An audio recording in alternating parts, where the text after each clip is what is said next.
Hi, anicaps here. This is my recap for this brutal revenge story, my gift level 99.99 unlimited gacha. If you dig my recaps, don't forget to subscribe and smash that notification bell. The story starts in a magical realm where 9 races share the same world.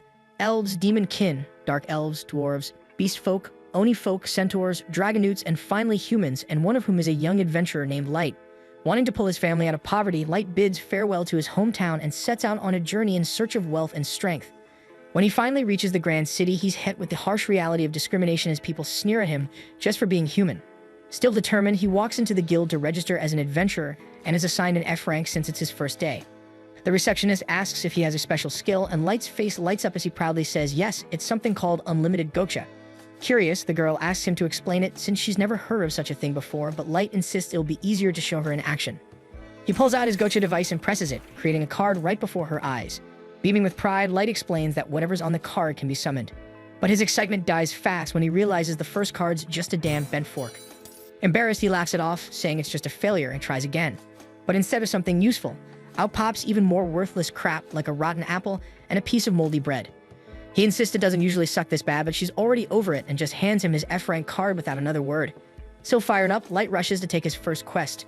The receptionist points him toward the bulletin board. But the problem is that he can't read. In this world, that's not unusual since most humans barely know their letters. Thankfully, she helps him out and picks a few beginner jobs for him. They're all low paying, but Light doesn't care because he's ready to work his ass off. And by the end of the day, he's completely drained. He's done several jobs back to back, and all that effort barely got him enough for a single night at an inn. Still, he tries to stay positive, saying that if his gacha can spit out something edible, he'll manage just fine. Then out of nowhere, a group of beastfolk thugs bump into him and start yelling like it's his fault for dirtying their clothes. Before he can explain, they snatch every coin he has, claiming it'll cover the laundry bill. Light pleads for them to give it back because without it, he won't even have a bed for the night. But they don't give a shit. One of them kicks him to the ground, telling him to go sleep in a pigsty, and they walk off laughing. The people around don't even lift a finger to help. Instead, they sneer and call him nothing more than worthless human garbage. Right then, a young woman lifts him up, yet Light notices she's an elf and he's taken aback. He frantically apologizes for making contact with her, but the woman reassures Light that she will not harm him. Light cannot grasp why an elf would show kindness to a human like him, and the woman even embraces him.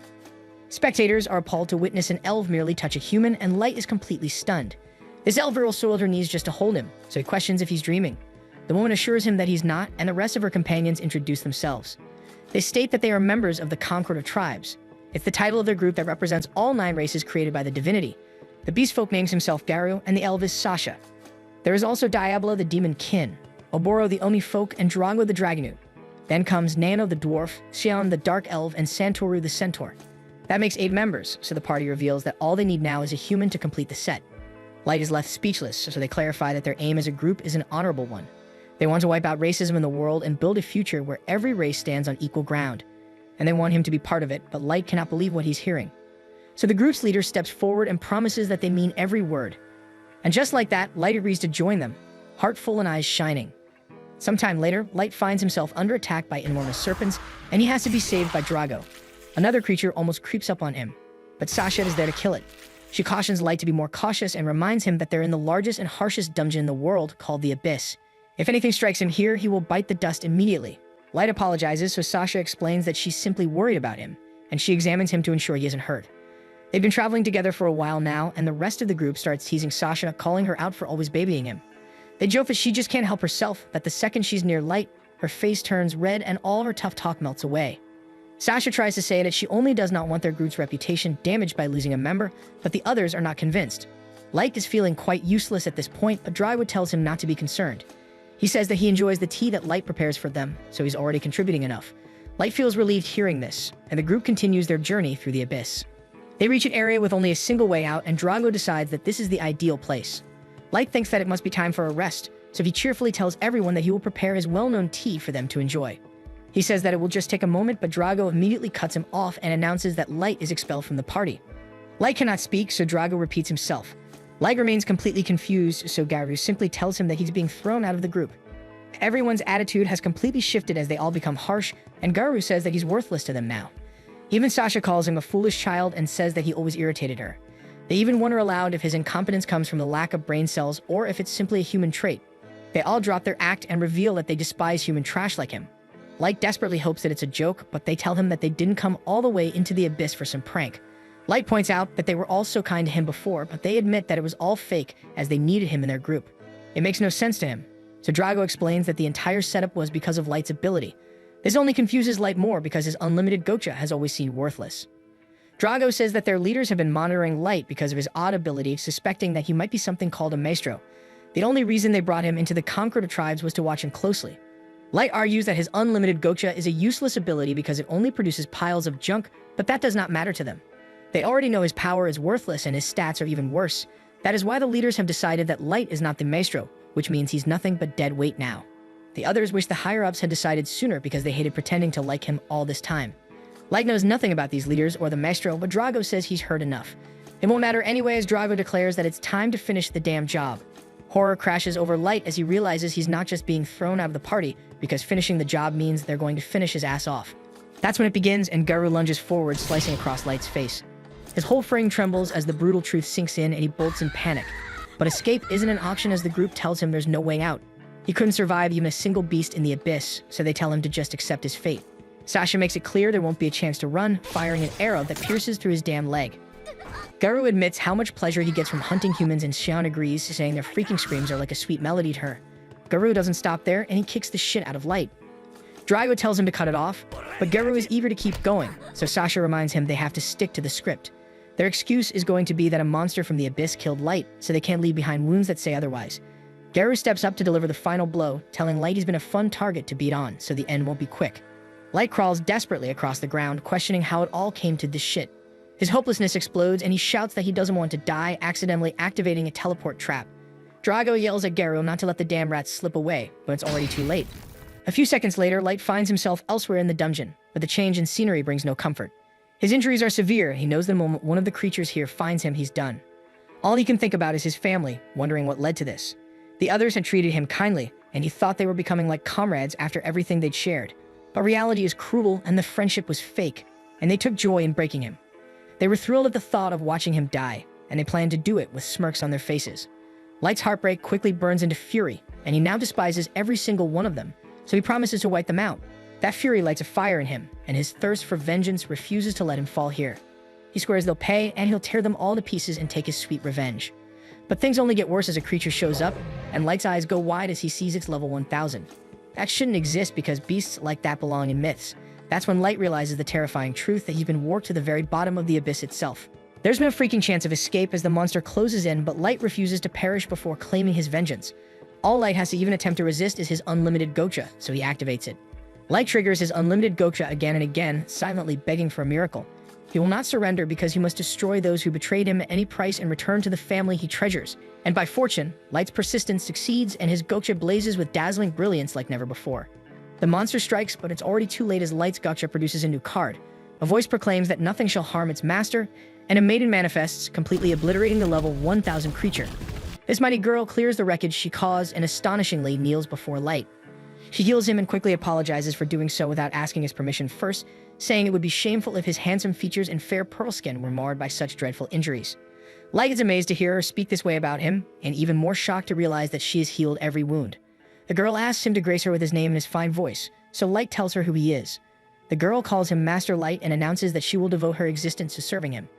It is the maid's oath of honor, and she vows her total loyalty to him without hesitation. Naturally, Light wants to know who this mysterious girl is, so she introduces herself as Mai, the ever-seeking maid, and her level is 9999. What stuns Light most isn't her power. It's that she's a super ultra-rare card pulled from his supposedly useless unlimited gocha. But Mai goes on and on about her undying devotion, even saying she would follow him beyond death itself. Still overwhelmed, Light tries to explain that his unlimited gocha isn't anything special.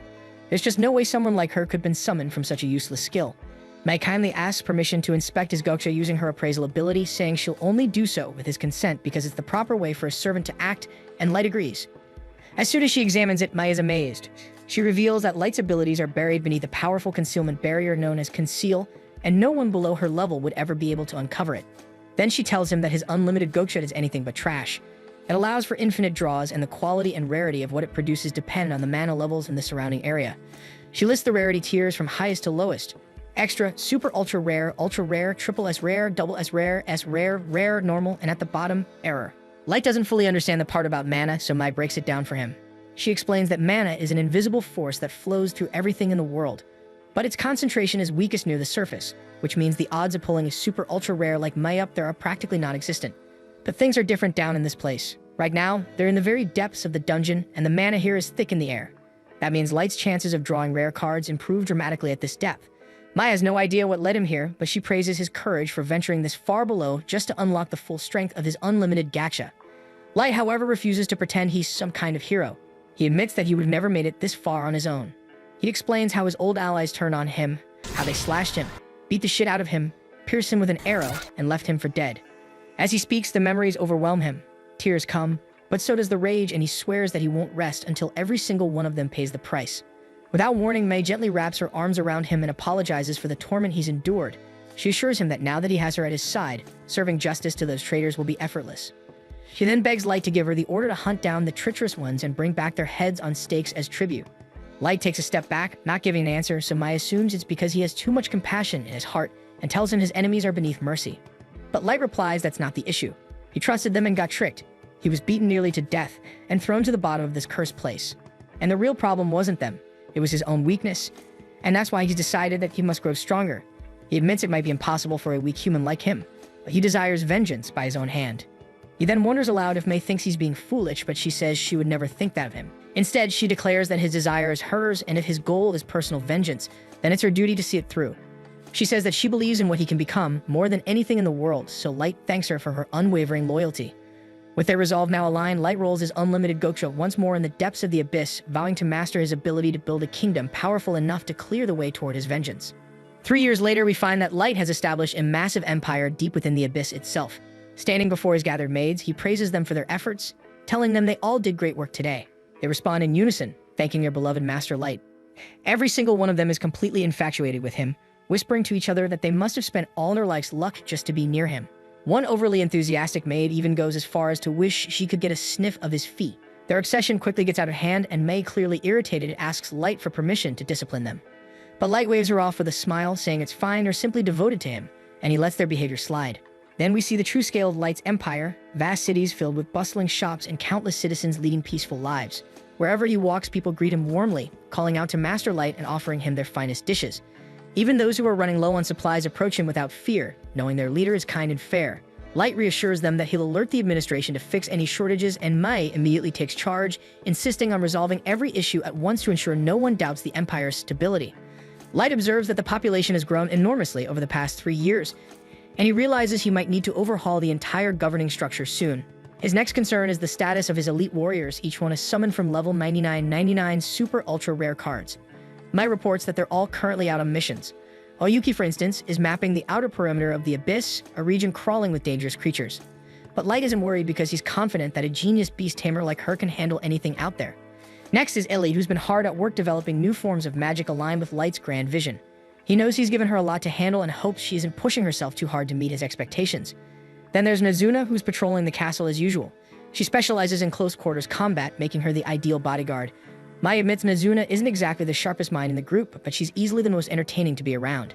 Back inside the castle, Mai grows annoyed to find someone waiting outside Light's chamber, and it's Jack, the level 77 warrior. Mai scolds him for being too casual and reminds him to show proper respect to Master Light. But Light dismisses her concern and tells her it's fine, and doesn't mind because he always thinks of him as his big brother. The two men step outside for some serious training, and Light warns that today there will be no holding back. He declares the gloves are off and immediately opens with a lightning-fast punch straight into Jack's stomach. Jack stumbles back, clearly impressed, but laughs it off because after all, there's a reason they call him the Iron-Blooded Barricade. Light's hit would have taken out nearly anyone else, but Jack is built like a fortress. As their sparring session heats up, we cut to Nazuna making her rounds through the castle. She proudly informs the other maids that she's carrying out a direct assignment from Master Light, a critical patrol mission.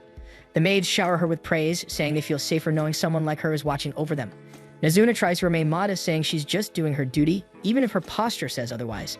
Not sure where to head next, Nazuna listens as the maids nervously mention a certain restricted zone they'd like her to check out. Turns out that area is none other than Light's bedroom, leaving Mai puzzled about why Nazuna's knocking there.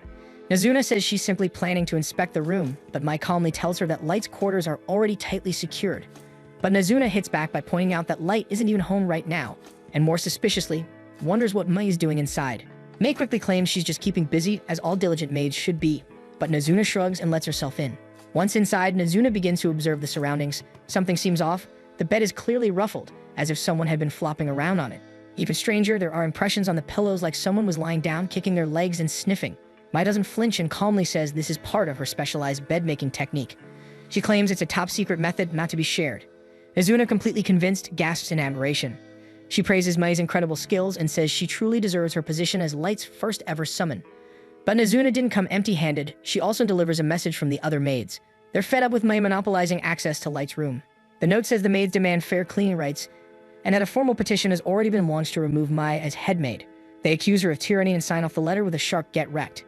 Nezuna offers to help however she can, but Mai politely declines, saying it's her job to handle this uprising herself. She thanks Nezuna for relaying the message and even slips her a tip, which leaves Nezuna beaming with joy. Nezuna immediately rushes off to splurge her reward money at a local vendor that just restocked with a fresh batch of irresistible treats. She refuses to waste her coin on anything average because what her stomach truly craves are those glorious milk and pancake sandwiches. With no hesitation, she shoves the snacks into her mouth, completely lost in flavor heaven, and that's when she stumbles upon Oyuki inside the castle. Confused, Nezuna asks why Oyuki is back so soon because she was supposed to be exploring the forest perimeter of the abyss. As always, Oyuki replies in a series of cat-like meows. Unfortunately for her, Nezuna doesn't speak meow the way Light does. Ever confident in her own brilliance, Nezuna attempts to interpret her cryptic words, but her guesses miss the mark entirely. First, she asks if Oyuki needs help chopping down trees to clear the scouting path, but the answer is clearly no. Then she wonders if Oyuki might run into some kind of monster that was too tough to handle, but that's not it either. Nezuna eventually acknowledges that while Oyuki was summoned before her, she still looks older and stronger. So with full confidence, she tells Oyuki that if she's ever in trouble, she should feel free to rely on her. Tired of the guessing game, Oyuki finally drops the act and speaks normally, explaining that she completed the mission without any issues. She didn't encounter a single threat and came back simply to deliver her portion of the completed map. Back inside the castle, Nezuna finishes up her patrol with pride, though she's a little down that she hasn't seen Master Light all day. After making sure she's alone, she sneaks over and climbs onto Light's grand throne. She reflects on how effortlessly cool he looks whenever he sits there, and quietly wishes he were here now. But her fantasy is abruptly shattered when she accidentally snaps off a small piece of the throne's angel wing. In full panic mode, she slaps the broken part back on, hoping it stays, then bolts from the room in a full sprint. Meanwhile, out near the training grounds, Light and Jack are still exchanging blows, but eventually agree to wrap up for the day. While catching their breath, Jack comments that Light has practically mastered the art of turning his entire body into a weapon. A Light as humble as ever credits Jack for being a great teacher. The intense sessions have transformed Light into a powerhouse, and Jack admits that there are only a handful of beings in the Abyss that could even stand a chance against him now. The Abyss is home to the most fearsome creatures on the planet, meaning that if so few can rival Light down here, even fewer can challenge him on the surface. But Jack isn't saying this to brag. He's reminding Light of an important truth. Stronger foes still exist out there. Light takes the warning to heart, and he knows the surface world is full of unknown dangers, and he vows never to grow complacent. He'll survive no matter what it takes because his mission for vengeance still isn't over. In another room, Mai gathers the maids for a meeting, but they all pretend they have no idea why she summoned them. Mai calmly recites every word of the message they sent her, including the final "get wrecked" line. Instantly, the group starts apologizing all at once. None of them know what to say, so they scramble for excuses. One of them claims they were just trying to help because Mai is always so overworked, and the others chime in saying their intentions were good. But none of that explains the last part of their note, and worst of all, they had the nerve to send Nezuna to deliver it instead of facing Mai directly. Their so-called unity crumbles in seconds as they start blaming each other. But Mai shuts it down, and she firmly rejects their request to be allowed inside Light's room. Instead, she assigns them a different task: clean the corridor that leads to the throne chamber. And just to drive the point home, she orders them to scrub it all manually, without magic or shortcuts. The hallway is ridiculously long, and the maids groan that it'll take forever. But Mai doesn't budge, and she reminds them that she'll be heading to the surface soon on a special mission for Master Light, so she expects them to keep everything spotless while she's away. Meanwhile, in the market, Nezuna stares dreamily at a sleek-looking weapon on display, muttering that she wishes she could buy something that cool. Ellie suddenly shows up behind her, surprised to find her hanging around the shop. Thinking Nezuna's probably there for sweets again, she's surprised to hear that Nezuna's just admiring a pair of battle gloves. Nezuna thought Ellie would be off doing field work or overseeing repairs like usual, but Ellie casually says she's on break today, and everything's running so smoothly she actually has free time for once. Ellie suspects Nezuna's even more scatterbrained than usual, but Nezuna tries to prove her sharpness by proudly reciting multiplication facts, only to mess up right away. Ellie bursts out laughing, mocking her, and the two start bickering. Ellie smugly points out that Light trusts her with high-level tasks, crucial to his master plan for revenge, unlike Nezuna and her adorably tiny brain. Nezuna claps back, saying her patrols are important too, but Ellie waves it off as nothing special. Then Ellie reveals she just had tea with Light to discuss strategic matters. She taunts Nezuna, saying next time she might even reserve a private room for their meeting. Nazuna instantly gets jealous, not over the conversation, but the tea. She desperately wants to have tea with Light too. Ellie can't believe that's what upset her, but Nazuna just blinks confused because she doesn't see what else there is to be jealous about. So Ellie says there's something even more jealousy-worthy, something that should really light a fire on her. But Nazuna misreads the moment entirely, and she assumes Ellie's talking about magic and immediately offers her support, thinking Ellie might be worried about not being able to fight without spells one day, and she promises to protect her if that ever happens. Left speechless, Ellie just sighs and says sure, she'll take her up on it. Nazuna skips off, happy as ever, ready to resume her patrol. Ellie watches her go, thinking to herself that there really is no one else quite like Nazuna. Elsewhere in the castle, the four maids gripe about how they ended up in trouble despite having what they believe was a perfectly valid complaint about their supervisor. The problem is that she is the supervisor and Mai is practically untouchable. Powerless to act against her, they all sulk, dreaming about how nice it would have been to be the ones cleaning Master Light's room. The conversation quickly derails as one of them says she buried her entire face in his bedsheets just to catch his scent. As usual, the girl who always takes things too far goes way over the edge, saying she wants to lick every utensil he's ever used. The others immediately call her a freaking freak, but after a moment of hesitation, they all sheepishly admit they'd probably do the same. Their thoughts wander to Mei's seniority because after all, she was the very first one Light summoned.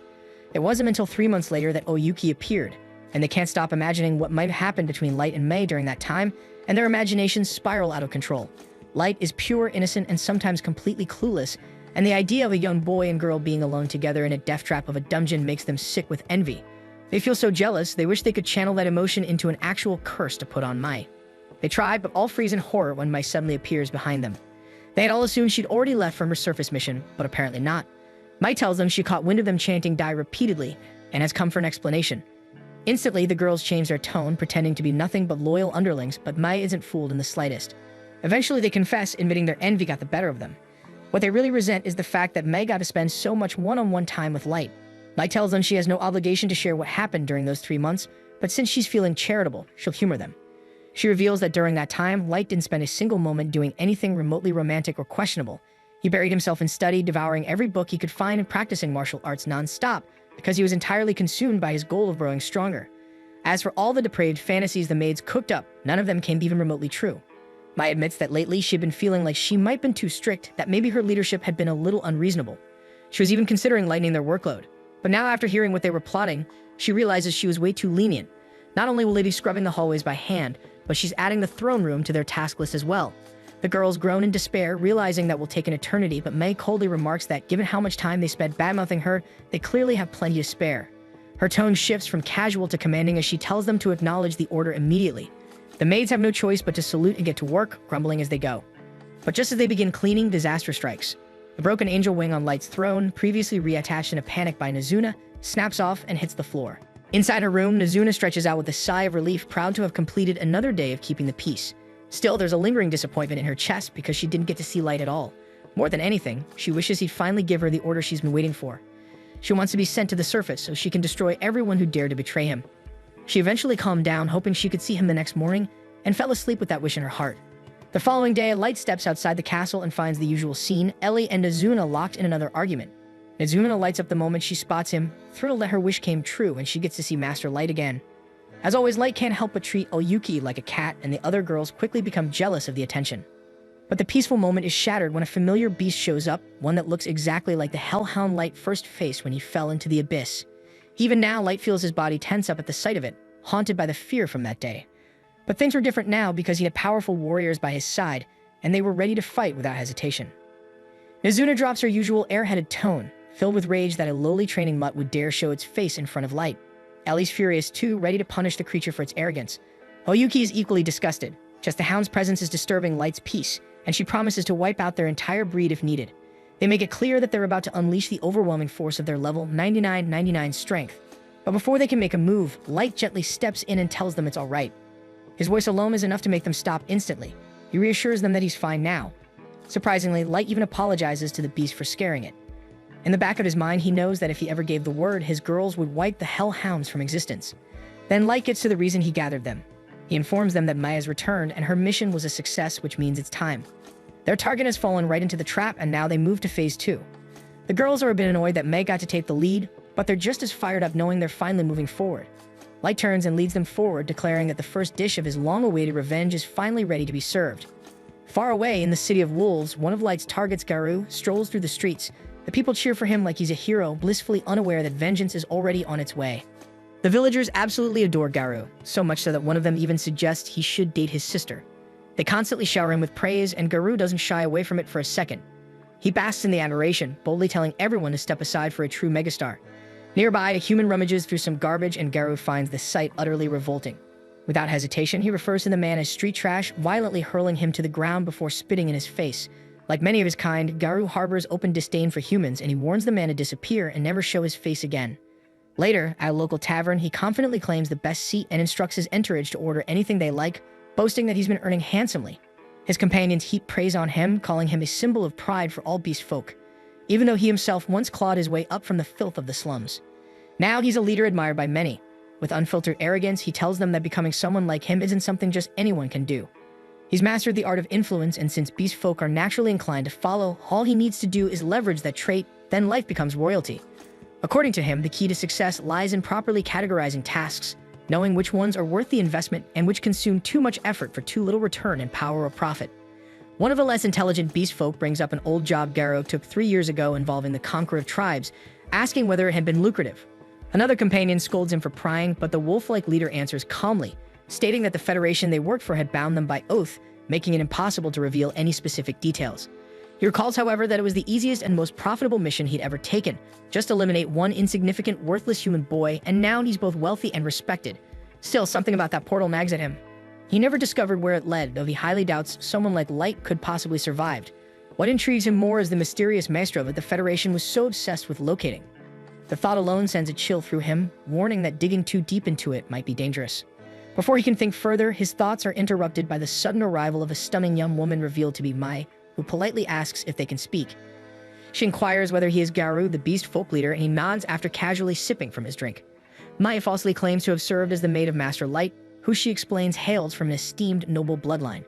Garou is stunned by this revelation and begins to wonder if he had kept Light alive, it would have been more profitable for him. Mai continues her deception, claiming that she has been searching for Light for the past 3 years and that every clue she followed led her to this country, the very place where he was last seen traveling with a new party. Garou casually admits that he was indeed part of that group and confirms that Light had been among them. Mai's eyes glisten as she feigns sorrow, saying she heard rumors that Light perished inside the dungeons and was never seen again. Garou nods solemnly, agreeing that it's true that Light met a tragic end, but Mai gently asks if he could guide her to the site where it happened, explaining that it would bring her comfort to visit the place where Light drew his last breath. Garou responds bluntly, asking what's in it for him. To his surprise, Mai calmly places a small bag on the table, and inside are 3 solid bars of gold. His companions are stunned into silence, their eyes wide, but Garou keeps a straight face as his mind races. He wonders whether this is a setup or if the girl genuinely seeks nothing more than a guide into the depths of the dungeons, but after a moment's thought, he decides to take the deal. In his mind, a fragile human woman poses no threat to someone of his strength, as she couldn't even touch a strand of his fur, let alone harm him. Garou eventually leads her into the dungeons, accompanied by his loyal followers. After several hours of trekking through damp tunnels, he turns to ask if she's holding up. Mai, though visibly drained, offers a faint smile and insists she can continue. Garou smirks inwardly, thinking about how fortune always seems to favor him. He plans to rob her of her gold once they arrive, and then defile her right there, over the grave of the man she mourns.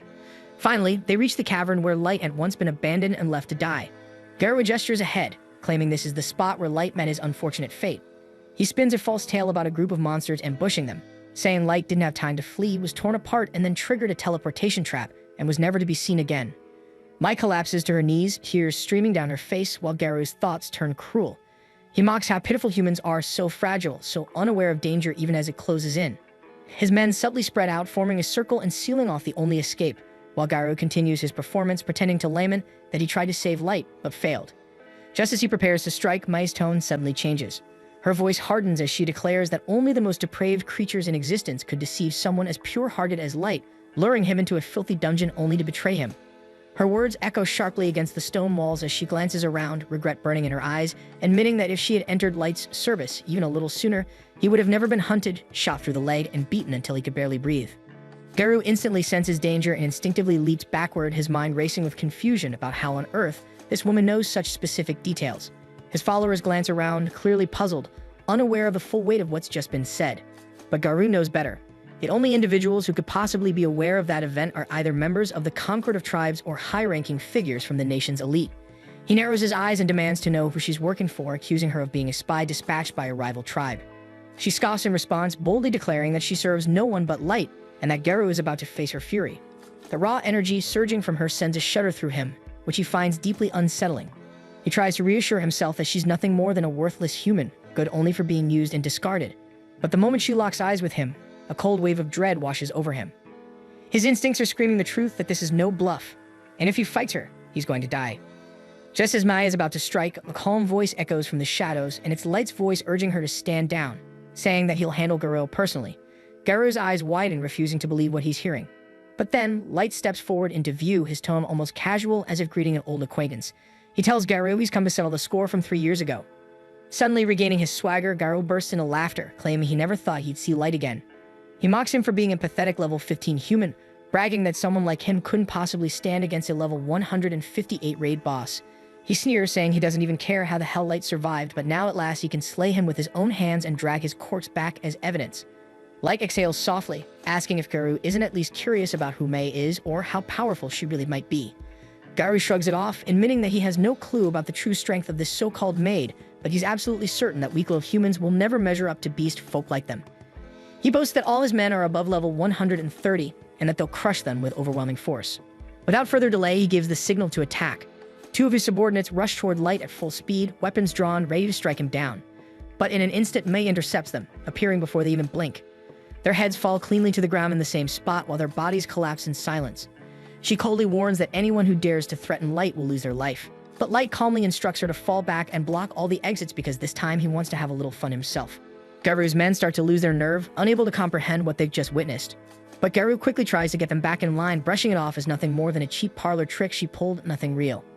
Light looks at him and asks if he still honestly believes humans are weaker, if it ever crossed his mind that humanity might be the most powerful race of them all. Garou bursts into laughter, proudly flexing his level as if that ends the conversation. But Light calmly responds, saying that a level is just a number and it means nothing when it comes to true strength. Garou's patience snaps, and with a furious roar, he and all his cronies launch themselves at Light in full force. But to their shock, Light doesn't flinch and stands as still as a mirror's surface. Then, in an instant, he erupts into motion, parrying every strike and flooring each of the beast warriors in flawless succession. One by one, they crash to the ground, dazed and breathless. Light steps toward Garou and asks him again if he still thinks humans are weak. But Garou, consumed by pride, refuses to accept defeat. Gritting his teeth, he pushes through the pain, vaults back to his feet, and shouts that no human could ever rival him. Determined, he pulls a glowing magic crystal from his pocket and slams it onto the floor, summoning his familiar, an enormous level 500 wolf monster. Light watches calmly and asks if that's truly the best Garou can do.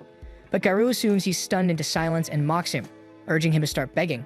Light doesn't budge and tells Garou to go ahead and strike, promising not to take a single step from where he's standing. Enraged, Garou commands his beast to unleash a blast so devastating it could obliterate an entire city block. The explosion rocks the dungeon and a cloud of dust swallows everything. But when it clears, Garou's expression freezes in disbelief. Light stands exactly where he was, untouched, not even a scratch marring his robes. Light smirks, mocking him for giving that overblown attack such a grand name when all it did was stir up a little dust. Garou is too stunned to reply, and now his men are visibly trembling, some barely able to hold themselves together. With a quiet confidence, Light announces it's his turn. He reaches into his coat like he's in the middle of a duel and pulls out a card just like in a trading card game. He plays the legendary level 9000 ultra-rare card, the Primal Wolf Divinity. The divine beast materializes behind him, radiant and ethereal, leaving the beast folk dumbstruck. Light gives a simple command: eliminate Garou's familiar. But instead of firing off a dramatic explosion, the divine wolf exhales gently, and that breath alone is enough. Its divine essence freezes Garou's massive wolf solid and then shatters it into gleaming fragments right in front of its stunned master. Garou stands frozen, mind spiraling, unable to accept that his level 500 monster was destroyed in an instant without even a real fight. But Light simply shrugs, telling him that he could have crushed the beast himself if he really wanted to. Then, as the final blow to Garou's pride, Light reveals his own level maxed out at 9,999. Garou begins to stammer, his whole body trembling as he mutters that this simply can't be real because humans aren't supposed to exceed level 100. And if Light were truly the same human from 3 years ago, he should have aged by now. Light calmly explains that he wears an age ring to halt his physical growth, a reminder of who he was and the day he was betrayed by the lowest form of filth to ever walk the earth. At that moment, Garou realizes his fate is sealed. He stands no chance, none at all, against the monster that Light has become. Knowing he's as good as dead, he does what any coward would. He drops his weapons and falls to his knees, begging for mercy. He pleads that it wasn't his fault, claiming he acted under orders from the Federation. With a trembling voice, he insists that he never intended to harm anyone, that his subordinates were the ones who came up with this entire plan and dragged him into it. His underlings stare at him in disbelief because this is the same man who was bragging about his power and dominance just this morning, and now he's bowing his head, begging for forgiveness, even offering to serve as Light's pet if it would spare his life. Light, however, remains indifferent, and instead he asks what the Maestro truly is and why the government is so obsessed with finding him. Garou answers honestly that he doesn't know, only that they were told the Maestro was likely a human. Light's tone hardens as he asks why they chose to kill him once they believed he wasn't the Maestro. Garou quickly prostrates himself again, swearing that he has no idea, that they were simply following orders. Light's eyes shift toward the other beast folk, demanding to know if any of them possess real information. In a desperate bid to survive, they all start shouting that they do. But May's special eyes flare with power, exposing their lies. Without hesitation, she cuts them down where they stand, their blood splattering across the cavern floor. She coldly declares that anyone who dares to lie before Light will meet death by her hand. Light turns back to Garou and asks if he believes there's anyone strong enough to challenge him should he decide to wage war on the surface. Garou admits the truth that Light's power is beyond comprehension, enough to crush nations single-handedly. But he adds that if the nations unite and unleash the weapons they've been developing, even someone like Light might face difficulties, especially with only a maid by his side. Light smirks and tells him he wants to show him something. With a flick of his hand, he casts teleportation magic, transporting them straight to his own throne room. Garou's sanity nearly snaps the instant he arrives. His mind can't process what he's seeing, an army so vast and terrifying that the weakest among them is level 1,500, while 4 maids stand at level 9,999. The rest range between 6,000 and 9,000, each radiating divine power. Garou can't speak, and a single tear slips down his cheek as the horrifying truth sinks in. Light could erase the entire planet in the blink of an eye. He isn't just powerful, he's a walking apocalypse, and Garou can only tremble as he wonders what will happen when that deity finally decides to go to war. The following morning, Light returned to his hometown, hoping to reunite with his family and bring them back to his dungeon city. Tragically, by the time he arrived, all that remained was a heap of shattered ruins and rotting corpses. It appeared that the village had been annihilated around 6 months prior by unknown assailants, leaving no survivors. Light began combing through the remnants, searching for bodies so he could at least provide his loved ones with a proper burial. To his relief, none of the remains seemed to belong to his younger siblings, leading him to believe they might still be alive somewhere. But sadly, the same could not be said for his parents. Gold, noticing the weight of the moment, asked if Light was holding up, acknowledging how difficult this must be to process, but Light assured him he would manage. Right now, their focus had to remain on the current mission, so he requested Gold and Nemumu to assist in gathering as much intelligence as possible. While it had become clear that their military strength was formidable enough to rival the world's major powers, rushing headfirst into conflict would be reckless. He wanted detailed information about the capabilities of each nation. Moreover, Light suspected that the destruction of his village was directly linked to rumors of him being a maestro, so he was determined to uncover what a maestro truly is and why such a title would warrant so much bloodshed. And if it turned out that all this devastation was the result of a few power-hungry elites chasing influence, then he vowed to reduce the world to ashes and personally force the culprits to swallow the aftermath. Gold sympathized with Light's anger but cautioned him to control his fury in public. The aura he was emitting could easily kill an ordinary person on the spot. Light apologized for his lack of restraint and equipped an item called the Fool's Mask to suppress his energy and conceal his identity. After paying his final respects at his parents' graves and quietly apologizing for not being able to protect them, he and Gold and Nemumu took off, heading toward the city of Dagas. Along the way, Nemumu, curious and slightly unsure, asked what Light intended to do once they arrived. Before Light could answer, Gold advised her to be mindful of how she addresses their lord while they're on the surface. And Light explained that using his real name could alert those affiliated with Concord. So for the time being, he would go by the alias Dark during their mission, and Nemumu nodded in understanding. As for his plans in Dagas, Light informed her that he intended to register as an adventurer under the name Dark. And by rising through the ranks, he hoped to gradually gain access to valuable information from the upper circles within the guild. After a short while, Nemumu spots the city of Dagas on the horizon. Since flying straight in would attract unnecessary attention, Light recommends landing in the forest and making the rest of the journey on foot. Still, with Gold's dazzling suit of armor, they're bound to stand out regardless. As the trio makes their way through the woods, they stumble upon a troubling scene. A human merchant being ambushed by a group of dwarven bandits. Although they would prefer to stay unnoticed until reaching the city, Gold's armor includes embedded sparkle effects that catch the light and, unfortunately, the attention of the thieves. The dwarves then decide to try their luck robbing him as well, which ends poorly for them, as they are left tied up and humiliated in the middle of the trail. The grateful merchant and his son, overwhelmed with relief, offer Light and his companions a ride to the city as thanks for their timely rescue. During the trip, the boy can't stop talking about how incredible Gold was in battle, admitting he'd never seen anyone take down dwarves with such ease. His father guesses they must be a well-known team of adventurers, but Light clarifies that they haven't even registered yet. Surprised by the response, the man tells them that if they are serious about becoming adventurers, Dagus is the ideal place to do it. The city boasts one of the largest guilds in the region and sits at the border between the elf, dwarf, and human territories. With a solid population of humans residing there, it's considered one of the more welcoming cities for their kind. He even mentions owning a successful human-run hotel and invites them to stay there if they need lodging. Not long after, they reach the outskirts of Dagus. Light asks Colonel to drop them off at the city gates, as they prefer to walk the rest of the way on foot. For Gold and Nemumu, this is their first time setting foot in a surface city, and they quickly take note of the many storefronts selling armor and weaponry. Light explains that it's no surprise because this place is filled with adventurers, and with the nearby dwarf kingdom known for its blacksmithing prowess, it's only natural that their goods are sold here in abundance. When the group finally arrives at the guild hall, Nemumu observes that humans tend to scatter and avoid eye contact whenever someone from another race passes by. Light interprets this behavior as evidence that humans aren't exactly treated with respect in the city either, even if that discrimination isn't openly acknowledged. Light makes his way to the front desk to register, and as expected, he's required to begin at F rank. That means he'll need to complete a few entry-level quests later on to raise his status. But before handling any of that, securing a place to stay takes priority. Recalling that Colonel mentioned owning a hotel, Light decides to head there with the others. Colonel is visibly surprised to see Light again and asks how he can assist him, and Light explains that he has a rather specific request. He would like to rent out the entire top floor of the building, and under no circumstances should anyone, staff included, be allowed to enter. To seal the deal, Light drops a heavy bag of gold coins onto the counter.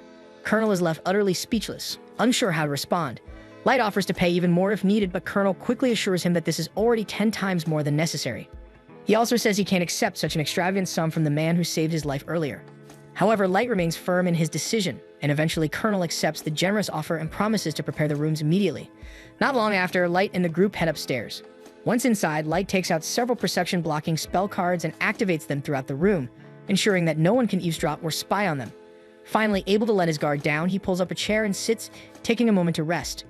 As he settles in, Nemumu speaks up and says that while she understands Light is incredibly strong and has chosen to become an adventurer here to gather intelligence, there's always a risk that he could be injured on the surface.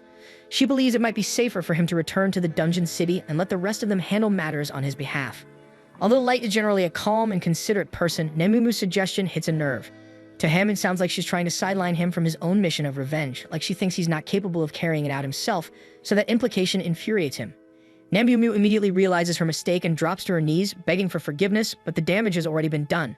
Light's expression turns deadly, and for a moment, it looks like he might actually harm her. Sensing the rising tension, Gold steps in, laughing lightly to ease the mood.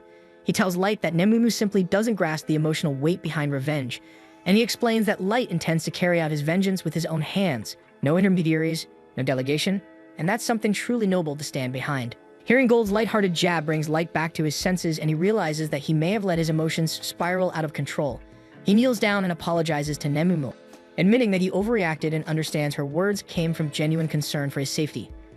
Nemumu, however, insists that she was the one in the wrong for speaking out of turn, so she pleads for the chance to renew her vow of loyalty. Although Light doesn't think such a gesture is necessary, he agrees to honor her request. With care, Nemumu lifts his foot and presses her lips to it. In this world, a kiss to the foot is the ultimate sign of deference and respect toward one's sovereign. Still, Light has never been fond of this custom, especially recalling how awkward it felt when all of his subordinates lined up to perform the ritual when he first summoned them. Even Gold can't help but comment that the whole thing is a bit odd, especially since Nemumu seems to be enjoying it far too much. The following day, Light and the others set out toward the dungeon. As they stroll through the city streets, they quickly draw attention. Gold, clad in radiant armor, sparkles like a walking treasure chest, and Nemumu's striking beauty turns plenty of heads. As for Light, the only remark people seem to have is that he looks strange in his mask, but that only adds to his enigmatic dark persona, so he isn't bothered in the slightest. When they reach the dungeon entrance, they find a long line of people waiting to get in.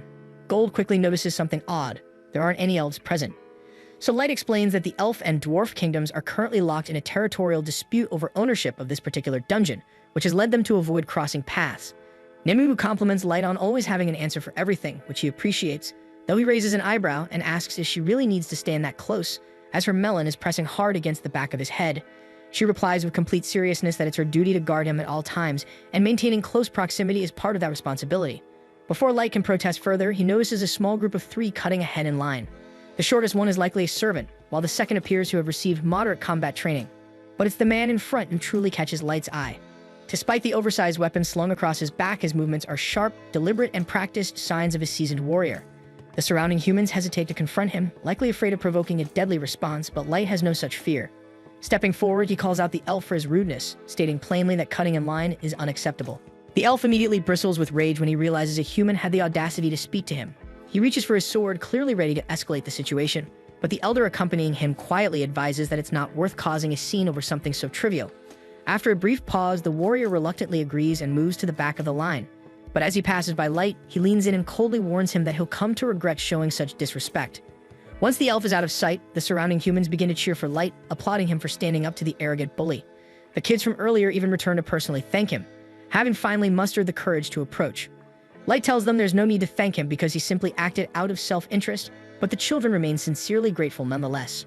Right then, one of the kids curiously asks Gold if his armor is really made of actual gold, since everyone nearby has been wondering the same thing. Before Gold can respond, Nemum steps in and explains that his armor isn't made of gold at all, because if it were, it'd be far too soft to offer any meaningful protection. The boy starts to ask if Gold just wears it for show, but his friends quickly stop him, realizing that might come off as rude. Still, Gold takes no offense.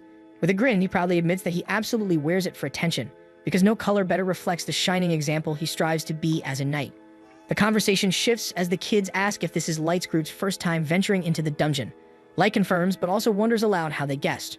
The children explain that this floor is usually reserved for more experienced adventurers due to the high entrance fee, and most who enter come prepared to camp inside. And since Light's team didn't bring any visible gear, it was pretty easy to tell they were new to this specific dungeon. Right then, a guard calls for the next party to proceed. The kids wave goodbye and dash off together into the dungeon. Watching them disappear, Light and the others consider whether they should start carrying fake equipment.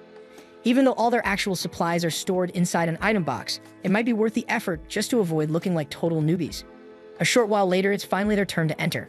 For Light, this is the first time he's stepped into a dungeon that isn't the Abyss. Dungeons are saturated with mana that grows more potent the deeper one goes, often spawning monsters, traps, and even entire ecosystems. In essence, the inside of a dungeon functions as a world of its own. Once they reach the first floor, Light casts concealment magic over the group, shielding them from detection, and with that, they begin flying together toward the second floor. At the same time, the elf from earlier is furiously venting his frustration on a pack of orcs, unable to accept that a mere human had the gall to speak to him so casually. His name is Kito, and he loudly declares himself a legendary hero of the elf kingdom, boasting that the blood of a maestro flows through his veins, making him deserving of reverence. He mutters bitterly that such humiliation would never happened if his level weren't currently so low. But Yanak, the elder traveling with him, reminds him that a level of 1,500 is already far beyond the standard cap for elves. Still, Kito scoffs at the idea since it's not enough. He needs the kind of overwhelming power that would allow him to erase every last clown who dared mock or look down on him. Yanak, clearly holding on to some resentment of his own, says he understands the sentiment. After all, he was exiled for research no one respected, so if there's any chance to use that very research to help Kito grow stronger, he's all in. Back on the other side of the dungeon, Light and his team have already made their way down to the third floor, having just cleared out a massive horde of orcs. Light suggests it's a good time to head back since they've gathered more than enough proof of their strength for the guild. Plus, that last battle left him a mess and he's eager to clean up. The moment Nemumu hears that, she eagerly volunteers to wash every damn inch of his body once they return, but the fool Light doesn't even respond. As they make their way back up, Light and the group spot the kids from earlier and descend to meet them. But before they can say much, a loud commotion erupts from deep within the forest. In a sudden burst of chaos, dozens of wolves come charging through the trees. The kids quickly panic and tell Light they need to fall back because there's no way they can take on that many enemies. But Light calmly tells them that the wolves aren't the real danger here because something far worse is coming. And a moment later, the ground trembles and a towering quad-scythe mantis bursts into view. The young adventurers stare in complete disbelief at the sight before them, given that the mantis monster species was believed to have been wiped out a decade ago, and they clearly aren't equipped to handle one on their own. The group's leader tells Mia to hit the mantis with a bit of magic to distract it, but he knows that won't cut it, so in desperation, he turns to Light and the others, pleading for their help to disorient the creature so they can all escape safely. But when Light hears that they're planning to retreat, he casually asks if that means they're okay with him taking it down himself. The kids think he's lost his mind since a mantis of that size is probably at least level 500, but Light reassures them there's no need to panic because he and his companions can handle it just fine. Gold then steps forward to land the first strike, but to his surprise, the mantis blocks several of his blows with minimal damage, meaning its claws must be a lot tougher than he expected. Light steps in next and fires a blazing arrow directly at the mantis, but just before it hits, the mantis redirects it and sends it flying back toward him. Watching this unfold, the kids begin to worry that Light and the others might be in serious danger, so they urge Mia to hurry up and cast her spell, but she's too stunned to concentrate because she just witnessed Light unleash a high-grade combat spell without even chanting, and she had no idea that was even possible. Since the rest of the kids aren't familiar with magic, they can't really tell what counts as impressive, so they don't know whether to intervene or stay back. But Gold tells them it's better if they sit this one out, and to top it off, he offers them a brief lesson in what it means to be a true knight. For starters, he explains that his shield isn't just for blocking, and as the mantis lunges at him, he pivots and flawlessly counters the attack, completely destroying one of its claws. He then adds that a knight must never miss an opening, and with the mantis still reeling from the blow, Gold moves behind it and slices off one of its legs. Light follows up with another wave of fire arrows, but this time, when the mantis deflects them, the arrows curve midair and strike its back. Light has taken full control of their trajectory, so no matter what the mantis tries, the arrows will find their target every single time. Eventually, the mantis has all of its limbs blown clean off, and realizing it doesn't stand a chance against Light, it turns and makes a desperate dash toward the forest. Light is caught off guard and surprised that the creature is intelligent enough to recognize when it's completely outmatched and attempt to retreat. But he has no intention of letting it escape after everything that just happened, so he quickly casts a massive firewall in its path to block access to the trees, and Mia absolutely loses it. She's never witnessed someone deploy such wide-area tactical magic so instantly in her entire life. And with the path forward sealed, the mantis has nowhere left to run, but it still has its wings, so in a last-ditch effort to survive, it launches itself into the air. But before it can flee, Nemumu leaps skyward after it and effortlessly shreds it to bits mid-flight. After she lands, Gold tells her she messed up, which really irritates her since she thought she was doing exactly what Light wanted, destroying the monster. But Gold explains that she also obliterated all the valuable parts, which means there's nothing left to sell once they return to town. Realizing her mistake, Nemumu immediately starts begging Light for forgiveness, but he assures her it's not a big deal. Off to the side, the kids are still frozen in place, unsure if they really just witnessed a human take down a quad-sized mantis, or if they collectively hallucinated the whole thing. And after a few minutes, as they dig through the remains, they stumble upon the mantis's magic gem. Miraculously, it's still intact, meaning Light can use it as proof of his achievement. But just before he departs, one of the kids approaches him and asks if he's part of a famous adventurer party or something, because there's no way someone that powerful is just a rookie. But Light calmly replies that he and his friends are indeed ranked F, leaving the kids even more confused than before. With the battle now over, Mia conjures a ball of water using her magic and offers it to Light so he can rinse off all the mantis goo. He's genuinely touched that she would use her precious mana for his sake, but she insists it's the least she can do. Since the sun is starting to set, the leader invites Light and the others to camp with them for the night, not just because it's dangerous to travel in the dark, but also because Mia is dying to chat about magic with Light, and since there's no real downside to staying, Light agrees. Then, while the group is gathered around sharing a meal, Maya starts bombarding Light with all kinds of questions about his past. But since he obviously can't reveal his real background or future goals, he improvises a story and claims that both of his parents were exceptional mages, which explains why he's able to cast spells without needing incantations. That explanation seems to satisfy Maya, but her brother still doesn't get what's so impressive about it. Hearing him say that, Maya launches into a passionate rant about how insane Light's magic really was. She explains that there are 3 primary classifications of magic. First, there's combat class magic, typically used against individual enemies. Then there's tactical class magic, which can affect a broad area, like the firewall Light cast earlier. And finally, there's strategic class magic, capable of impacting the world on a much larger, even global scale.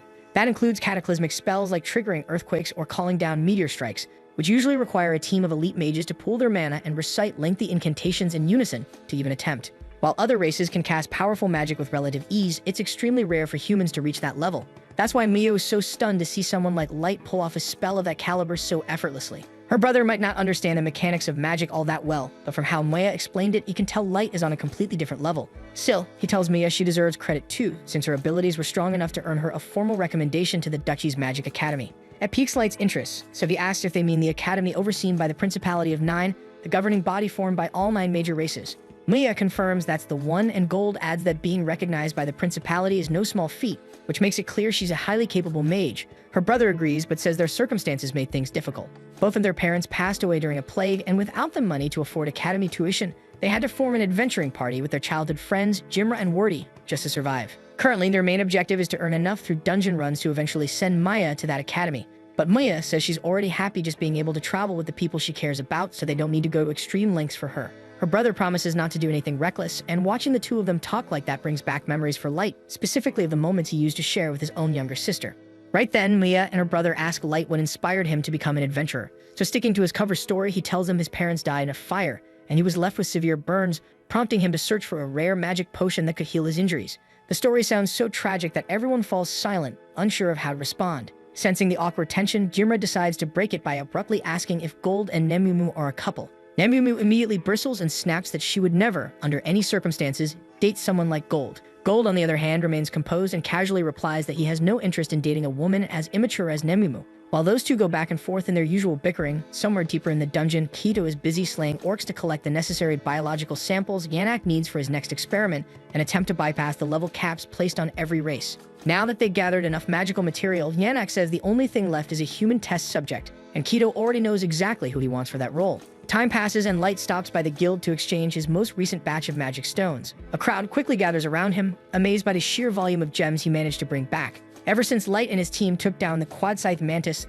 their reputation in the city has skyrocketed, and people have started referring to their group as Black Motley. Even the receptionists, who used to ignore them, have begun treating them with far more respect, and Light is genuinely pleased by all the attention, since that kind of recognition was part of his goal from the beginning. As he and the team are walking toward the dungeon, a man suddenly calls out to him from the road. Nemumu instantly goes on guard, but the man quickly assures them he means no harm. He introduces himself as Suvalin, and the guy next to him is Gilbert. They explain that they heard Light's party not only defeated a Quad-Scythe Mantis, but also made it to the 5th floor of the dungeon, and when they spotted him passing by, they just had to say something. At that moment, the rest of Suvalin and Gilbert's party shows up, reminding them it's time to enter the dungeon, so they say goodbye to Light and head inside. Watching them go, Light finds it nice to see he's inspiring hope among the other humans in town. However, not everyone is thrilled, since many from other races are openly envious of Light's growing strength and are convinced he's a fraud. Light expected as much though, but if they're not going to accept his achievements willingly, then he'll just have to make them recognize the truth by delivering results they can't ignore. And once he steps into the dungeon, Light informs Gold and Nemumu that he plans to return to the 5th floor today. But before heading down, he notices the same group of kids from before and decides to drop by and greet them. Maya and the others are surprised to see him again. It's been a while since they last crossed paths, but Maya's brother says it's actually great timing because Maya had been wanting to give something to Light. Maya seems a little shy at first, but she eventually hands Light a small clamshell container filled with ointment she made herself. She recalls him saying that he suffered severe burns across his body, so she created it to help ease some of the pain. Light is genuinely touched by the kind gesture, though it does make him feel a bit guilty for lying to her about the burns. Wanting to return the kindness, he pulls out one of his own items to give to Maya as a gift. It's a bracelet, and a beautiful one at that, so Maya hesitates, unsure if she should accept something that looks so valuable. But Light assures her that her gift truly meant a lot to him, and he wants her to have the bracelet as a token of appreciation. Maya lights up and promises to treasure it forever. However, after Light and his group head off, Amumu asks if he's really okay with giving away an SS-class item so casually. That bracelet was a wishing bracelet, capable of creating a small miracle depending on the wearer's intent, so Light thought it would be the perfect gift for someone like Maya. A short while later, they arrive on the 5th floor, which is completely blanketed in snow. This actually works to their advantage, as the snow provides excellent cover. Light assigns Gold and Nemumu the task of hunting Yetis while he's away, then activates a teleportation item that whisks him back to his throne room within the dungeon city. Once there, he sits down with a warm cup of tea and checks in with his team on the progress of their revenge operations. Ellie reports that preparations are almost complete, and they'll be ready to move to the next stage very soon. Light is pleased with the update and tells Ellie she's free to use whatever resources she needs to keep things running smoothly. In the meantime, he asks Mai to continue overseeing matters in the Abyss and instructs Oyuki to remain focused on scouting through the ancient forest. Right then, Mizuna asks if there's anything he'd like her to handle in the meantime. Light isn't quite sure how to respond, since Mizuna's only real strength lies in monster combat, so she's not exactly useful outside of that. Still, not wanting her to feel left out, he tells her to remain on standby and protect the city in case a dangerous enemy shows up. That's more than enough for her, so she proudly declares that no one will get past her while she's on watch. Light smiles to himself, looking forward to the day his plan finally unfolds, and he wants to relish every second of the look of pure misery on Sasha's face when he stands in front of her. Elsewhere in the dungeon, Gilbert and Suvalin had made camp and were standing watch while their party members rested. At one point, Suvalin needed to relieve himself, so he stepped briefly into the woods. But when he returned, what he saw was horrifying. Gilbert's severed head lay on the ground, with Kido standing calmly over the corpse. Their two sleeping companions had already been silently executed, and Kido makes it clear this massacre isn't personal. It's fueled entirely by his deep-rooted hatred for the human race. Blinded by rage, Suvalin wants to strike back, but he knows full well he's outmatched, so thinking quickly, he throws down a smoke bomb and bolts, determined to escape and alert the guild about what happened. He feels confident about his chances after almost magic is useless unless the caster can see their target. But just when he thinks he's gotten away, something strikes him hard in the back. Looking up through the haze, he sees Kido effortlessly flying toward him on a magical hoverboard.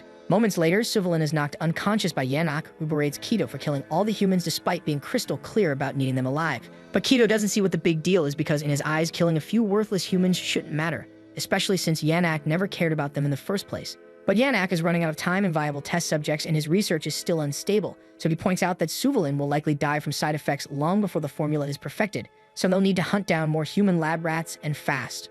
Not long after, back on the surface, Nemumu is caught in a heated exchange with the guild receptionist, pushing to get Light promoted. Even though the receptionist knows just how powerful Light is, she reminds them that they already bent the rules once to bump him up from F rank to D rank not too long ago, and it's still too early for another exception. Still, she mentions that if Light pulls off something truly remarkable again, the guild won't have any choice but to raise his rank, so he makes up his mind to go for it. Later that day at the inn, we see him holding a poster about an unknown killer targeting adventurers. So he figures that taking down this murderer should count as a major achievement, and he sets his sights on hunting him down. The problem is, he doesn't have a single clue to start with, which makes things tricky. Gold throws out the idea of using his Goksha ability to draw a card that might help track the killer, but Light explains the cards are totally random, and the odds of pulling a tracking one are insanely low. Hearing that, Nemunu wonders if they should head back into the abyss to bring someone more skilled at tracking. While it's not a bad idea, the trip would take too much time, and Light doesn't want to waste a second when people's lives are at stake. The killer seems to be going after humans specifically, and he refuses to let that slide.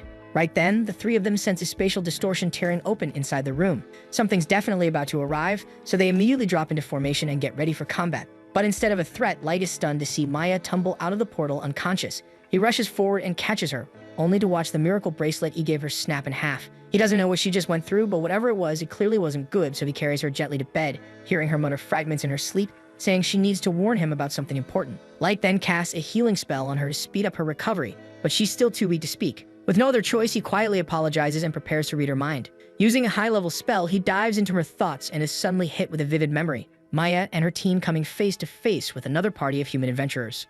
The second party gave them a serious heads up that there were reports going around about an adventurer killer on the loose, and from what they heard, his targets were strictly human. The kids had heard whispers about it before, but they figured it was just some wild beast causing trouble. Still thinking about it now, no regular monster would go after humans specifically. That realization made Maya uneasy because she knew full well that their team didn't stand a chance if they ever crossed paths with that killer. The other party felt the same, which is why they were in a rush to leave the dungeon. But before they took off, they told the kids that sticking around was a bad idea, and until someone puts that psycho down, this place isn't safe for human adventurers. The kids didn't take that warning lightly, and they agreed to head back up right away, but since they hadn't planned for such an abrupt exit, they were already feeling drained.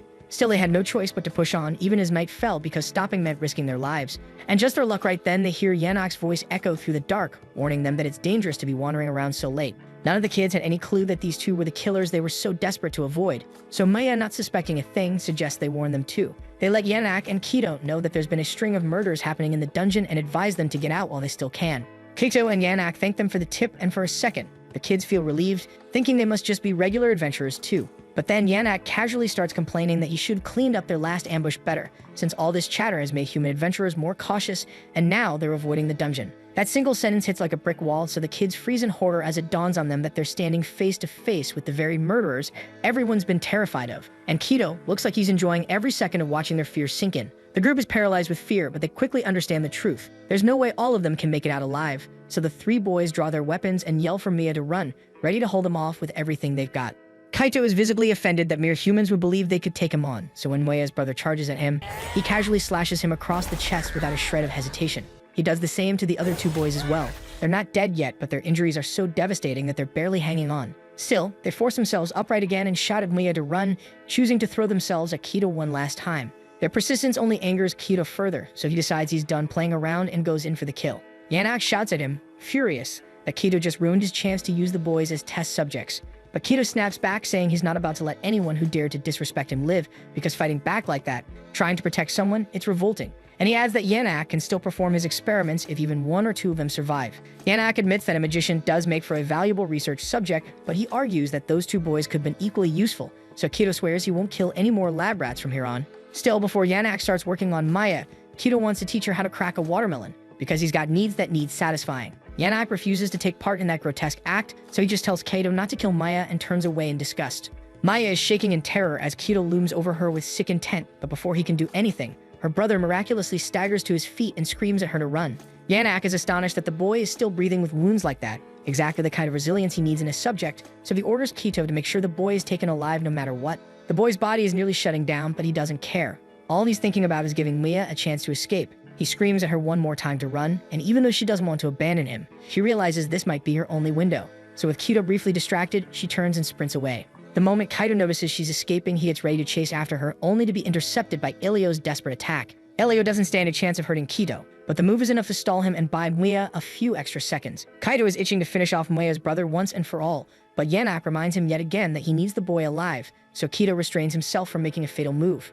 While Elio staggered in place, his lips moved in a whisper, running through every strategy he could think of to buy Mia more time. His thoughts drifted back to a lesson he picked up from Gold during their first encounter. Gold had told him that while most people see a sword as a weapon and a shield as defense, true combat relies on creativity. The ability to surprise your opponent is what turns the tide of battle. That advice echoes in his head now, so Elio hurls his sword straight at Kido. Thinking this was the actual attack, Kido leans back to avoid the blade. But while he's focused on the sword, Elio charges in and slams his shield into Kido's jaw, sending him crashing to the ground.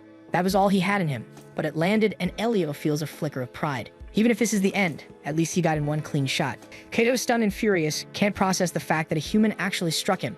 Enraged and humiliated, he ignores Yanak's command to keep Elio alive and fires a spear of light straight through his stomach with his sword. But somehow Elio doesn't die right away, but Kido has no plans to end things quickly because he wants to make him suffer for daring to touch his precious face. Yanak cuts in, warning him not to waste any more time because if Maya escapes and word gets out, their entire operation will be exposed. Kaido's still fuming, but he gets the point. And with a scowl, he turns and takes off after her. Maya had been running flat out, heart pounding in her chest. Just as the dungeon's exit comes into view, 3 glowing swords shoot down in front of her, blocking the path. She freezes in place, eyes wide because she hadn't expected Kido to catch up so fast. But he's wielding Grandius, the Phantasma-class weapon once held by the Elven Queendom, a legendary blade that lets its user spawn and control endless blades of light. He tells her it's pointless to run. As long as he's using Grandius, she won't get far, but Maya refuses to surrender. Gritting her teeth, she chants a quick spell and hurls a spray of sharp icicles toward Kido, just enough to obscure his view. And then she turns and dashes into the forest, using the momentary distraction to vanish into the trees. But after a few more minutes of running, Kido catches up to her again and knocks her to the ground. He sneers and tells her she should feel honored to be sacrificed for the rise of a future legendary hero like himself, but Mia screams back that he doesn't deserve that title one bit. She says a real legendary hero isn't just strong, but also compassionate like light. But Kido, on the other hand, is just a pathetic coward who gets off on pushing around people weaker than him. That gets a nerve, so her words drag up memories Kido would rather forget. How the other elves used to laugh at him, call him a useless bully who only picks fights with those who can't fight back. That humiliation was part of why he got exiled from Elven society, but instead of taking the blame, Kido convinced himself that everyone else just failed to see how amazing he really was. Consumed by rage, he loses control again and completely forgets about keeping Maya alive, so he raises his weapon to finish her off. Maya knows she won't survive the blow, but she still refuses to give in. She's desperate, mentally scrambling to find some way to reach Light, to cry out for help, and that's when the bracelet finally activates. Back in the present, after witnessing what Maya and the others went through, Light is seething with fury. Without hesitation, he turns to Gold and Nemumu and tells them to gear up because he's about to bring hell down on those elves. Meanwhile, deep in the dungeon, Yanak is doing everything he can to heal Elio, but from the looks of it, his body is way too far gone. The damage is beyond repair, and Yanak is genuinely frustrated because losing such a prime test subject feels like a huge waste. Then Kido walks in, and Yanak immediately demands to know whether he managed to catch the girl, but Kido shrugs and says he lost her. Yanak starts freaking out because he can't believe what he just heard, and he starts questioning how the hell Kido gets outsmarted by a human girl. Kaido snaps back that it's not his fault because how was he supposed to know that she could vanish into thin air? Yanak's mind races, refusing to believe it, but the evidence is there, and somehow that girl had access to teleportation magic or items, so there's no denying it now. Which means they're in serious trouble because if Mia tells the guild what went down, it won't take long before word gets to the Elf Nation. And once they find out Kido stole the Grandius sword, they'll be coming for him, no question. Worse yet, the Elf Nation won't just send anyone. They'll send the head nag himself, a warrior said to be around level 3000, with his entire personal guard ranked no lower than 2000. In short, if that happens, Kido and by extension Yanak are as good as dead. Their only chance at survival now lies in testing Yanak's experiments in hopes of making Kido powerful enough to go toe-to-toe with the elite Elven Knights. But just as they're preparing to leave, Light suddenly appears and calmly tells them they're not going anywhere. Kido immediately recognizes him as the same guy who called him out for cutting the line when he first entered the dungeon. But what truly throws him off is how a human managed to sneak up on him without him sensing a thing, especially considering he's level 1500. Light's expression drops when he sees Jimra and Wardy lying motionless on the ground. He's too late to save them, and the best he can do is gently shut their eyes and whisper an apology for not arriving sooner. Meanwhile, Gold rushes over to Elio and lifts him up. He still has a faint pulse, which means there might still be hope. Light focuses and channels a healing spell into Elio, then turns back toward Kido and demands an explanation. Actually, no. He immediately corrects himself because he doesn't care about their twisted reasons. The moment they made his friends suffer, they sealed their fate, and Light swears by his name that they're going to feel a level of agony so intense, they'll beg for death to come early. He then turns to Nemumu and Gold and tells them to stand back because this is something he wants to handle alone. Kaido, meanwhile, is completely insulted by the idea that a low-tier human dares to think he can take him on solo. He's had enough of being mocked and defied by lesser beings, so he promises to savor every second of tearing Light apart. The moment he launches his first attack, Light stops it cold with his staff, and honestly, he's a little underwhelmed because he expected more from Kido. And then Light slams his staff forward, nearly knocking Kido unconscious. Driven mad, Kido goes all in and activates the full power of his sword, unleashing wave after wave of radiant blades aimed straight at Light. But even as dozens of glowing blades fly toward him, some even slicing through parts of his cloaks, so Light calmly responds with a burst of ice magic, freezing and deflecting every last attack with ease. Kaido's face twists in disbelief, and he stomps and rages like a child throwing a tantrum, unable to comprehend how a mere human could be outperforming him. He starts ranting about how, with the ancient sword of Maestro in his hands, this should be impossible. Light at first wasn't even listening, but the second Kido mentions Maestro, his expression sharpens. That's the exact kind of clue he's been searching for, so he presses Kido, asking how he knows about the Maestros. So Kido laughs and says of course he knows because he was born with the blood of a Maestro in his veins.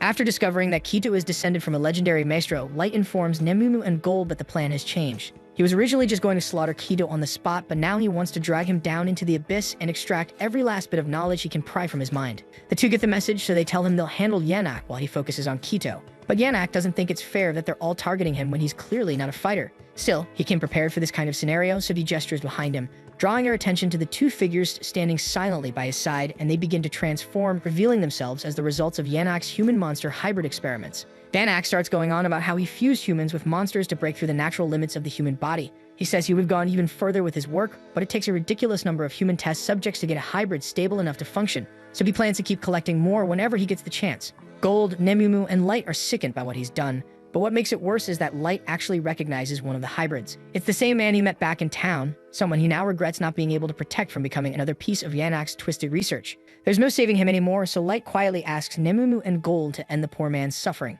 Without hesitation, Nemumu and Gold slice clean through the hybrids' bodies, trying to grant them peace, but Yannick just smirks and says it's not over yet. He reveals that the creatures were engineered to regenerate from any kind of damage, so simple cuts won't be enough to bring them down. Light starts to worry for Nemumu and Gold's safety, but he's got his hands full. Kaido keeps launching sword energy at him non-stop, and Light can't afford to take his eyes off the fight. Nemumu and Gold keep cutting down the hybrids again and again, but no matter what they do, the bodies repair themselves within seconds. Yannick watches from a distance, mocking them for thinking they stood a chance against his perfect creations. Both Nemumu and Gold are fed up, not just with Yannick's smug taunts, but with the thought of leaving those poor souls trapped in such agony. So they both decide it's time to use their ultimate techniques and end it quickly. Both Nemumu and Gold channel mana into their weapons and slash through the hybrids with everything they've got. Yannick starts taunting them again, thinking there's no way they'll actually manage to put down his creations, but then he notices something strange and the hybrids aren't getting back up. In fact, they look pretty damn dead, so panic sets in as he stares at the aftermath in disbelief, and he can't accept that the pinnacle of all his research could be wiped out so effortlessly. While he's still frozen in shock, standing over the ashes of what used to be his experiments, Nemumu casually walks up behind him and kicks him straight between the legs, just to shut him up once and for all. Meanwhile, Light has been dominating Kido with his relentless magic attacks, and every time one gets close, Kido's face contorts with panic. Light finds it hilarious, especially considering how smug Kido was acting just moments earlier. Refusing to let some pathetic human look down on him, Kido digs deep and activates the Holy Sword's final form, stacking multiple enchantments onto the blade and massively boosting its range. Light is mildly impressed because the sword really does seem insanely flexible, but no matter how flashy it looks, Kido's aim is trash, so he cannot land a single hit on Light. Frustrated, Kido starts yelling that Light's just a coward for dodging everything and insists he'd be dead already if he actually stood still. Which, yeah, is kind of the entire purpose of dodging, but Light decides to play along. He plants his feet, doesn't move an inch, and tells Kido to take his best shot. Kido assumes Light must have lost it, but he's not about to waste the opportunity. He charges up, jumps high, and brings the sword down with everything he's got. The hit connects, but to his horror, it barely leaves a scratch. Kaido stands there stunned, since there's no way a regular human should be able to tank a clean blow from Grandius. Light just stares him down and says he's welcome to keep swinging if that helps him understand the gap between them. Kido goes wild, unleashing a flurry of attacks, slashing again and again, but not a single one even phases Light. Eventually, Light gets bored, so with a quick flick, he shatters Grandius' enchantment, drives a punch into Kido's gut, and then knocks him flying with a clean shot to the face. Kaido hits the ground hard, bouncing across it until he finally stops, bruised and bloodied. Light walks over and towers above him, his expression cold. He says he's got plenty of questions for Kido, so he's not going to kill him just yet. Not until he's made him feel a fraction of the suffering he caused his victims.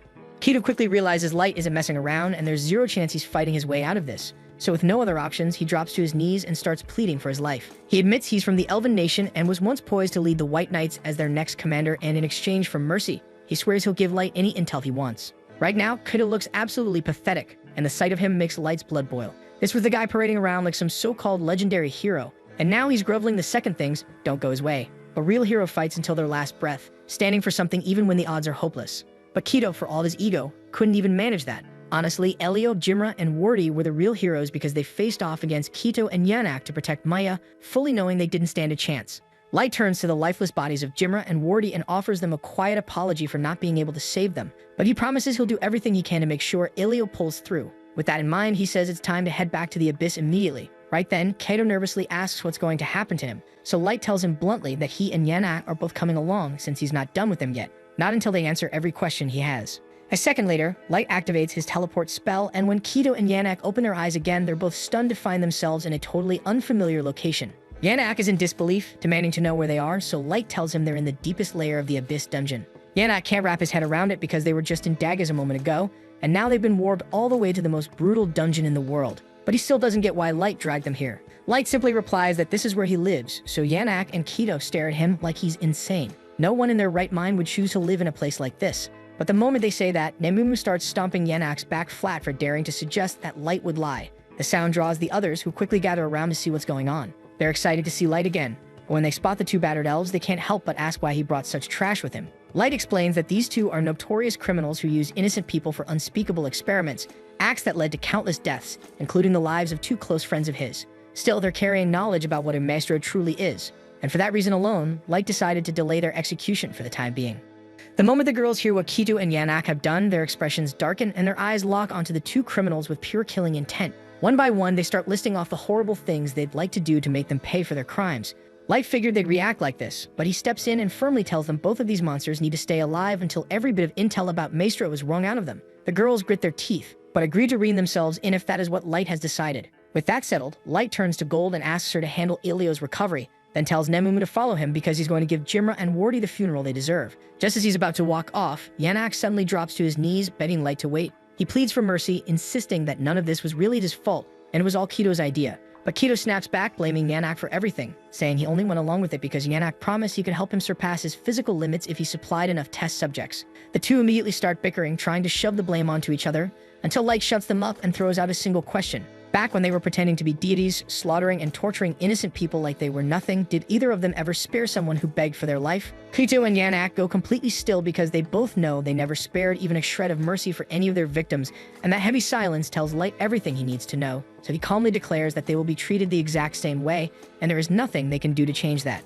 Sometime later, Mia slowly wakes up at the inn in Dagas and finds Light sitting quietly by her bedside. She blinks and asks what happened, because the last thing she remembers was running for her life from Kito.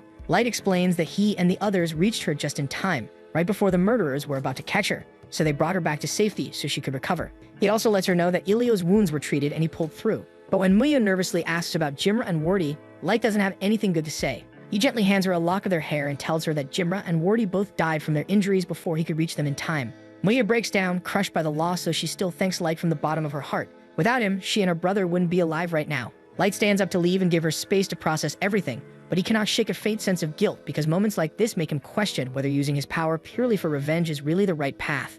The following day, Light makes his way over to the Adventurers Guild to file a report on the incident involving the killers and hand over all the important details.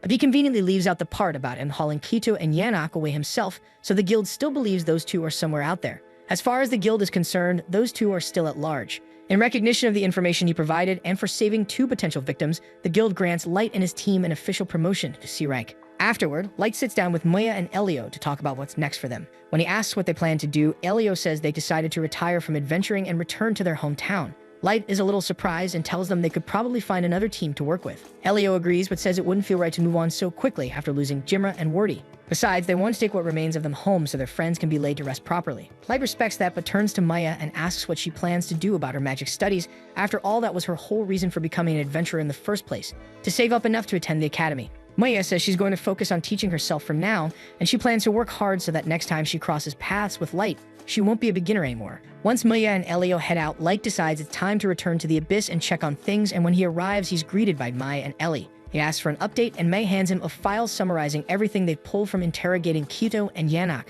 According to the information, descendants of a maestro are sent to level up faster than normal people. There's also an ancient legend claiming that if a maestro isn't stopped, they could eventually bring about the end of the world. This revelation makes Light curious about just how powerful a maestro has to be to hold the potential to wipe out the whole world single-handedly, but sadly they do not have any more information on the subject. The intel they gathered mostly came from a conversation Kito had with the White Knight's captain a few years back. Even after Ellie tapped into her forbidden magic to extract the memories, Most of them were broken or incomplete, leaving them with only fragments of the truth. Light then asks about the current state of Yanak and Quito, so Ellie opens a portal to show him, and the two of them look like they've been dragged through absolute misery. Since there's nothing left to extract from them, Light decides it's time to dispose of them for good. He summons a creature known as Dead Man's Banquet, and it consumes Quito and Yanak in a viciously gruesome manner. With that problem finally resolved, Light turns to Ellie and asks how her other preparations are coming along. She happily reports that everything is in place and he can begin his revenge on Sasha whenever he's ready. But before that though, she wants to capture the White Knights first, since every one of them is reportedly a sub-maestro, and she doesn't know what kind of abilities they might have. Their vice captain Michael is also Sasha's fiancé, so Ellie suggests he would make a perfect hostage, and Light is genuinely impressed by how thoroughly she planned everything. At the same time, in the Elf Nation, Sasha is having the time of her life retelling the story to Michael about how she betrayed Light and made him beg for his life with a pathetic look on his face.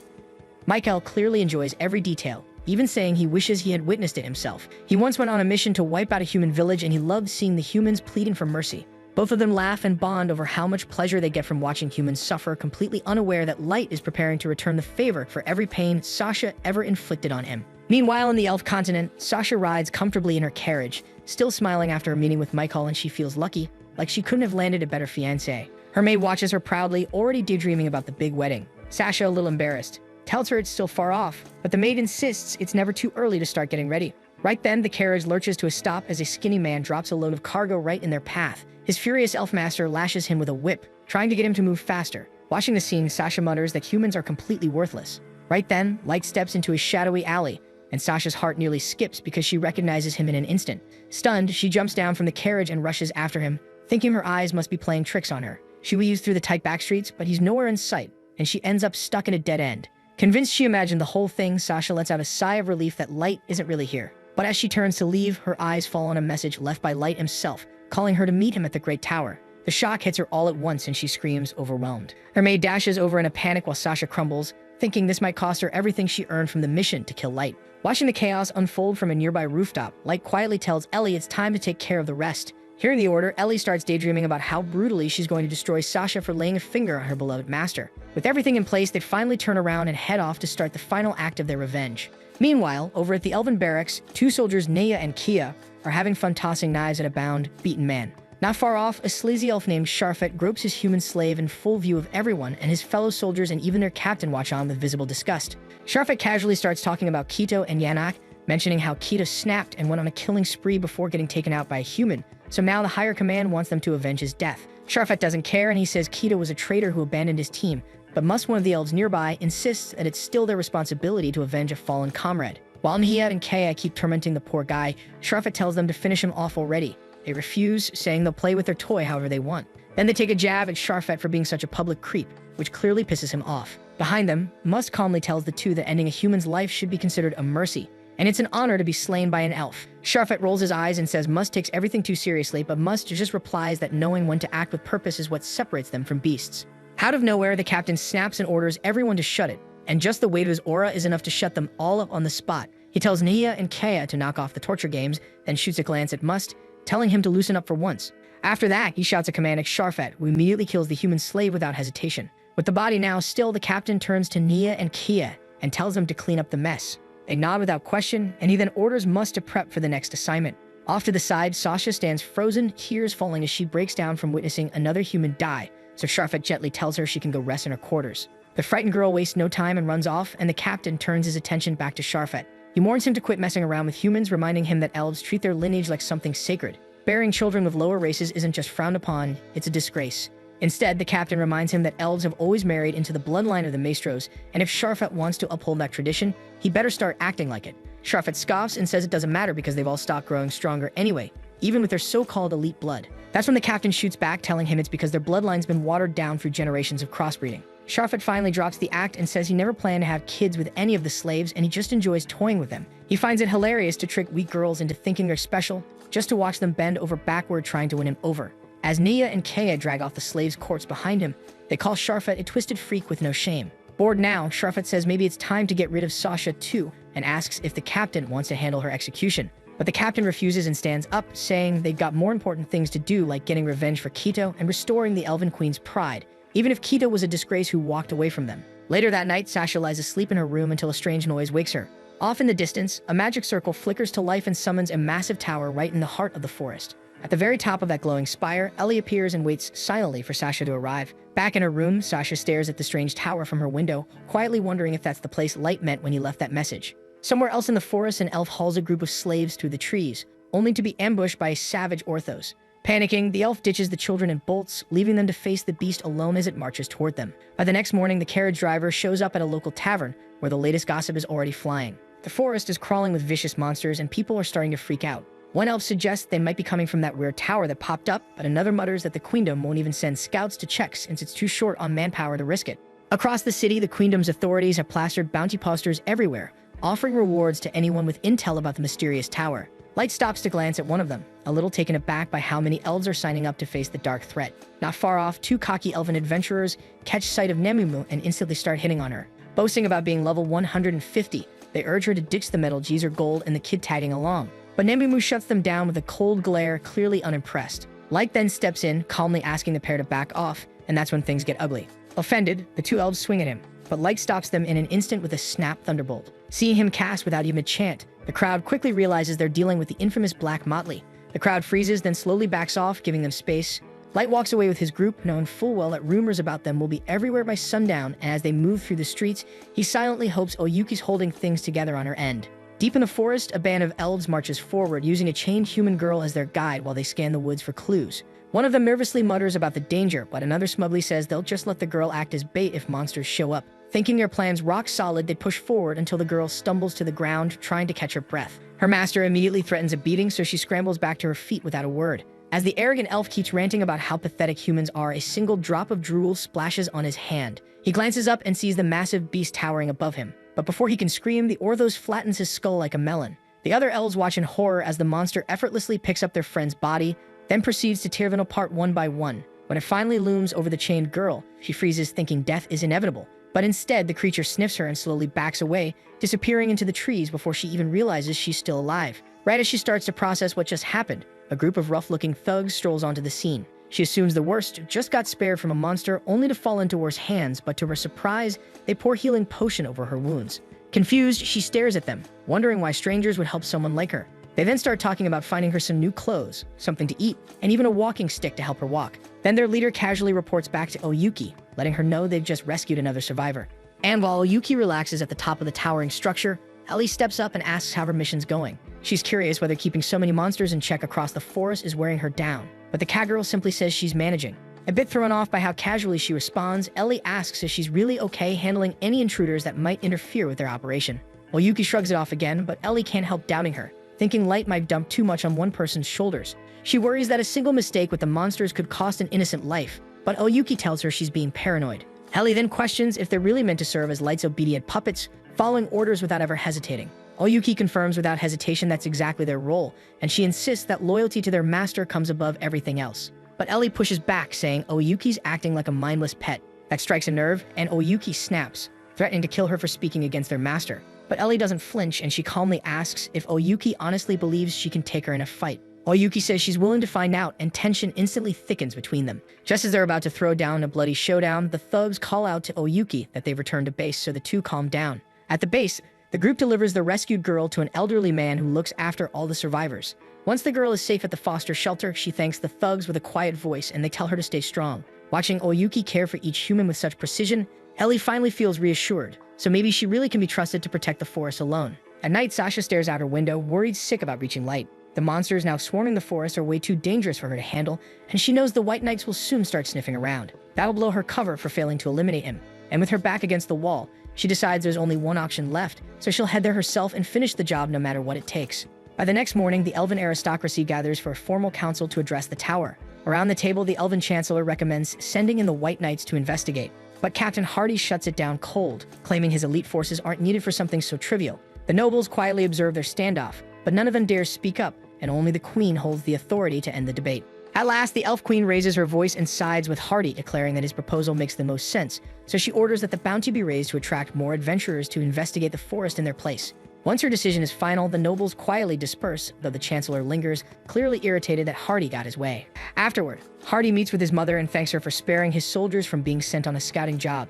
She affectionately tells him there's no chance she'd risk her precious sum on something so low-tier. Hardy vents about the Chancellor, annoyed that he's playing political games in the middle of a crisis. The Queen just laughs, entertained by his frustration, but Hardy insists this isn't some joke. He believes the Chancellor's real goal is to tear down the monarchy altogether, but she's confident that as long as her son stands guard, he won't get far. She then rises and warns Hardy that the tower itself is the true threat, not the scheming Chancellor. Her tone grows serious as she says it might be capable of wiping out their entire kingdom, leaving Hardy stunned.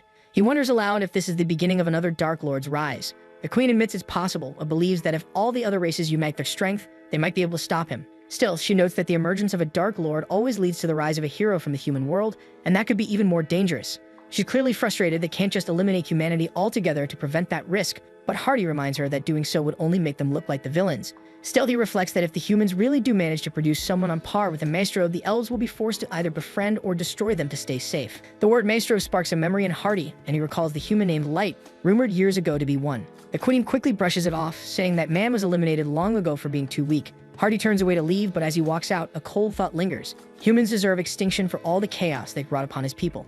Meanwhile, over in the Elven City, Light's group strolls through the streets when they notice the two adventurers from earlier staring daggers at them. So the group wonders if those guys plan to pick another fight. Not far behind, Sasha catches a glimpse of Light's face and instantly calls out to him. Nemumu and Gold instinctively brace for combat, but Light signals them to stand down. Sasha then steps forward and asks him to take off his mask, but he replies that it's only covering some old burned scars. But she doesn't buy it, and instead she reaches out and knocks the mask off, exposing him completely.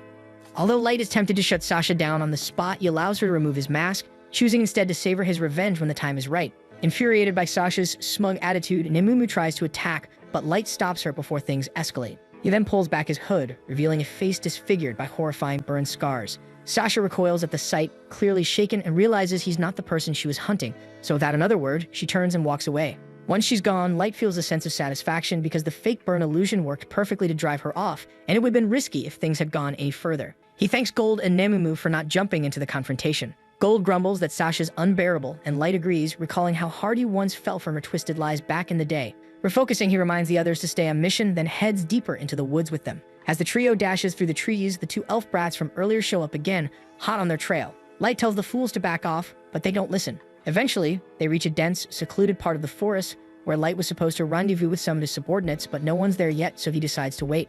What surprises him, though, is that the elves somehow manage to keep pace with them. The elves act like they've cornered him, refusing to let Light slip away, so he smirks and compliments their nerve. Nemumu scoffs, saying it's a shame that these two punks waste their talent bullying people instead of doing something useful. But the elves sneer back, claiming it's a divine privilege for any human to die by the hands of their sacred elf race.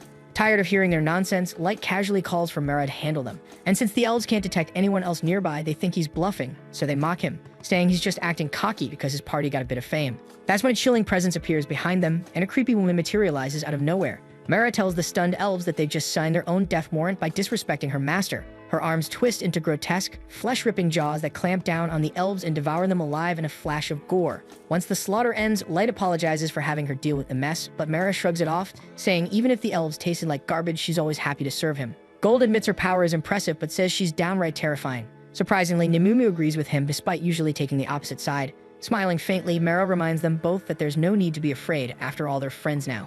Right then, 3 more of Light's followers show up, led by a poised maid named Ice. Close behind her, Suzu and Jack step in, both prepped and ready to roll for whatever lies ahead in the forest. After Light gives them his thanks, Ice glances at Suzu and tells her to take the lead. Suzu gives a soft nod, but that doesn't fly, and Ice immediately scolds her for not showing proper respect. Worried they might have offended their master, Suzu's musket Locke steps in and quickly apologizes on her behalf. Knowing Suzu's always been the quiet type, Light just waves it off because he doesn't mind her silence. Before long, the group starts moving, and Gold takes a moment to thank Jack for hopping in with the squad. Jack throws him a grin and says it's just bro code, so he couldn't leave him grinding alone. Gold appreciates the gesture, but Jack admits the real credit goes to Ellie for sending him the first place. Still, he insists there's no way he'd ditch his boy Light, but just as the words leave his mouth, all the girls suddenly shoot him nasty looks. Jack blinks, thrown off, asking if they're actually mad about the nickname he just used for their master. While Light stays quiet, Jack shrugs and tells the girls they're overthinking it. As far as he's concerned, they're all partners. He casually drops the nickname again, saying that if they keep treating Light like some untouchable king, they're only making him lonelier.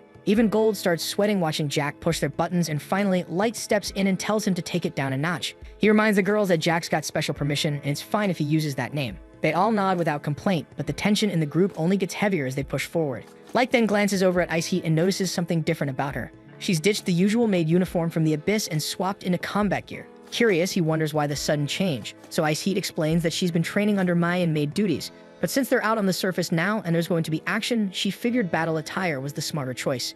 Mera laughs and tells her to just take off the whole maid outfit if it's going to drag her down. That hits a nerve, so Ice Heat snaps back and tells Mera to quit messing around in front of everyone like this isn't serious. As the two of them start arguing, Light feels weirdly relieved that the gloomy air around them has finally lightened up a bit.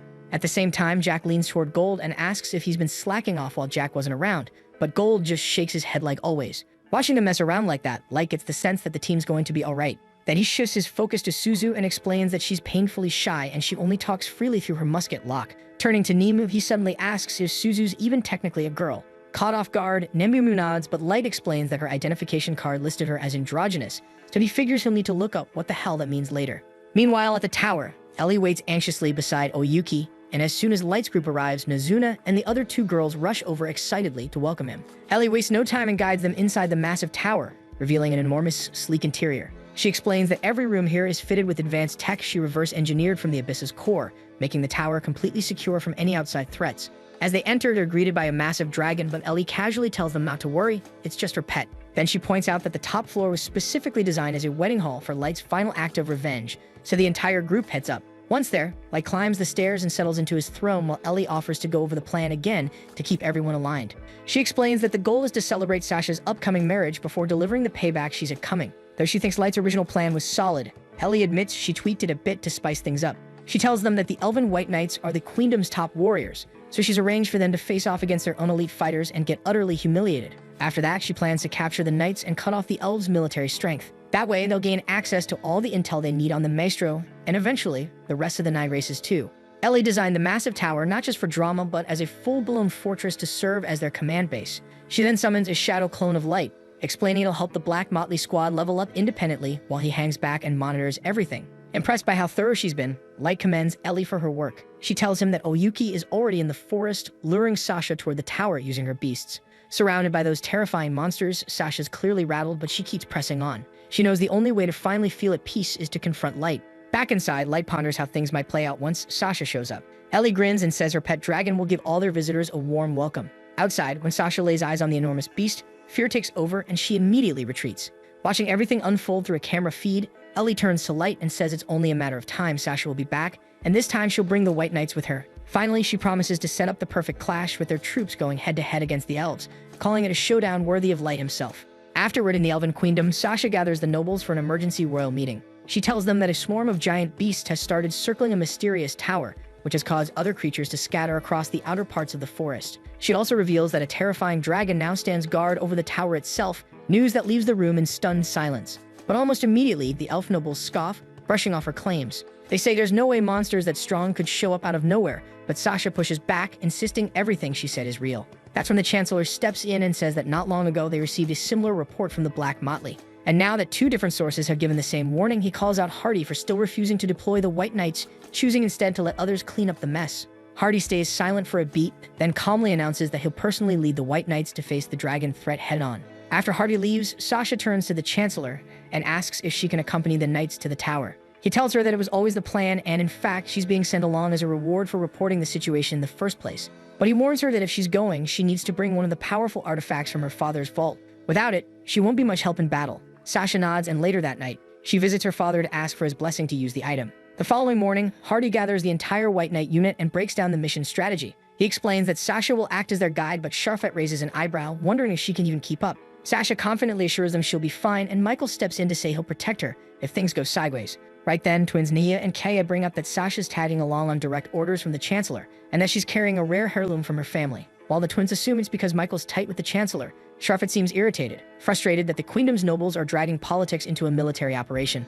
At the same time in the tower, Ellie uses her magic to project the scene for Light. Curious, he asks how Sasha's doing, so Ellie zooms in on her face, catching her marching determinedly through the woods. Light compliments her flawless plan for luring Sasha here and thanks her for pulling it off. As he watches, he notices his hands start to tremble, but it's not fear, it's raw anticipation. The thought of seeing Sasha's face twist with fear and regret once he unleashes his revenge makes his blood boil with excitement, and all he can do now is hope she shows up soon. Meanwhile, in the forest, Chera questions if Sasha even knows where she's going, but she calmly explains that she marked the path during her last visit, pointing out the faint signs scratched into the trees. Just then, she stumbles on a rough patch in the trail, and Michael catches her before she falls. Watching their little moment unfold in the misty woods, Sharfet mutters, wondering how they're managing to flirt in a place like this.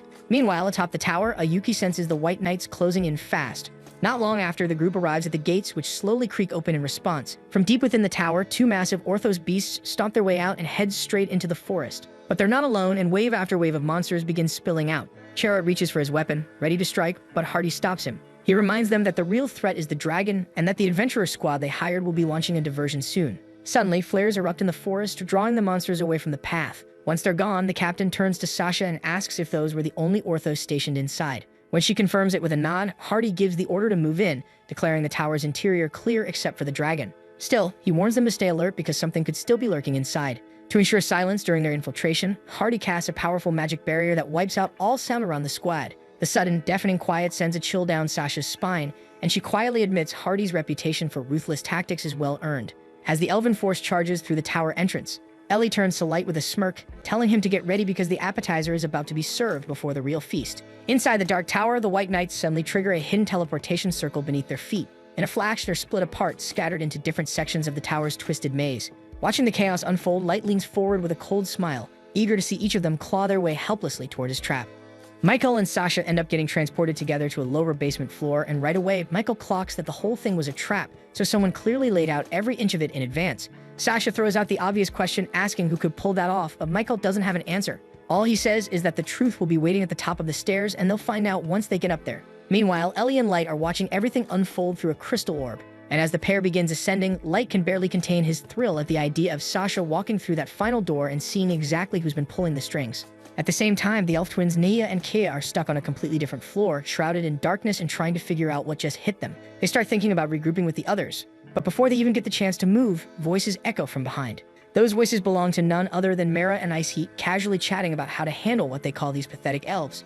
Mara shrugs and says Ice Heat can kick back while she takes care of both herself, but Ice Heat shoots back with a smirk, calling her a greedy pig and saying they should each take one of the morons. The elf twins are stunned because no one's ever dared to talk down to them like this, not in their entire lives. But Mara and Ice Heat couldn't care less, and they keep rambling as if the elves aren't even there. Ice Heat throws in a warning, saying she better not get cocky since even a desperate rat might bite if cornered. Mara just scoffs, calling the elves nothing more than buzzing insects, not even worth the trouble. She asks if Ice Heat honestly believes these so-called warriors could take down either of them, and Ice Heat laughs, saying these B-tier wanims are nowhere near their league, but still they shouldn't toy with their prey too long. That was the final straw, and the twins snap, rage blazing in their eyes as they launch forward without hesitation, shouting that they're the damn sub-maestros of this continent, and no one gets to label them second-rate. But Mara and Ice Heat casually sidestep their charge mid-air like it was child's play. Undeterred, the twins start ricocheting off the surrounding pillars, blurring like lightning as they come crashing down behind them with a dual strike, only for both attacks to be dodged again, just as effortlessly, and the girls land lightly on the ground, barely phased. Mara lets out a laugh and says the elves are starting to look more like sugar-high flying squirrels than cornered rats, pushing the twins past their limit as they vow to bring the fight straight to their smug faces. At the same time, Sharfet finds himself stranded in total darkness on a completely separate floor. He lets out a long sigh, kicking himself for not spotting the teleport trap sooner, and already dreading the earful he's gonna get from Hardy later. But unlike the rest of the dumbasses, Sharfet instantly senses that he's not alone. He calls out, telling whoever's lurking in the shadows to show themselves and explain what the hell's going on, and stepping out comes Suzuzu. One glance at her and he's instantly whipped, drooling like a fool as he starts throwing compliments like candy. Suzu's face instantly soars from his creep energy, but Sharfet ignores it and dramatically asks for her name, saying he's ready to be her loyal knight or whatever cringy nonsense he thinks works. She doesn't even get a chance to reply before her damn gun beats her to it, snapping at Sharfet to zip it and keep it in his pants. It also throws in that Suzu doesn't speak, which clearly just makes things worse. Sharfet's focus immediately shifts because he just realized the gun is sentient. The weapon warns him not to bother remembering its name though, since he won't need it because they're about to ruin his day and everything he holds dear. Sharfet slumps, grumbling to himself that not only did he fall for a basic trap, but now he's stuck fighting a smoke show for no damn reason. Still, he gives it one last try and suggests maybe they could pause the whole trying to kill each other thing and take some time to get to know each other. The gun instantly shuts him down, telling him Suzu's not interested and that he's just not her type. But Sharfet, clearly lacking any form of shame, asks what her type even is so he can start working on becoming it. Suzu calmly tells the gun she's into short kings with black hair and a thinning hairline. The gun pauses, instantly catching the subtext, and tells her to give it up because Light's already got a harem and she'll have to wait her turn. That sets her off and she starts bashing the gun against the nearest pillar while it screams for her to chill. Sharfet, on the other hand, has seen enough, so he drops the flirt act and says he would love to claim her as his own toy, but screw it. He'll take what he wants, one way or another. Then in a flash, he lifts his arm and fires an invisible bolt from a hidden crossbow straight at her. But to his shock, Suzu instantly senses the invisible bolt and dodges with precision, firing a bullet in return. Sharfet deflects it with a flick, impressed that she not only saw through his stealth attack but launched a counter right after. The gun actually praises him too, admitting that not many people can deflect one of her bullets. Sharfet flashes a grin, loading up another bolt, and mutters that this fight's already looking way more fun than he expected. At the same time, the twins are still zipping between the pillars, knowing full well the terrain gives them the upper hand.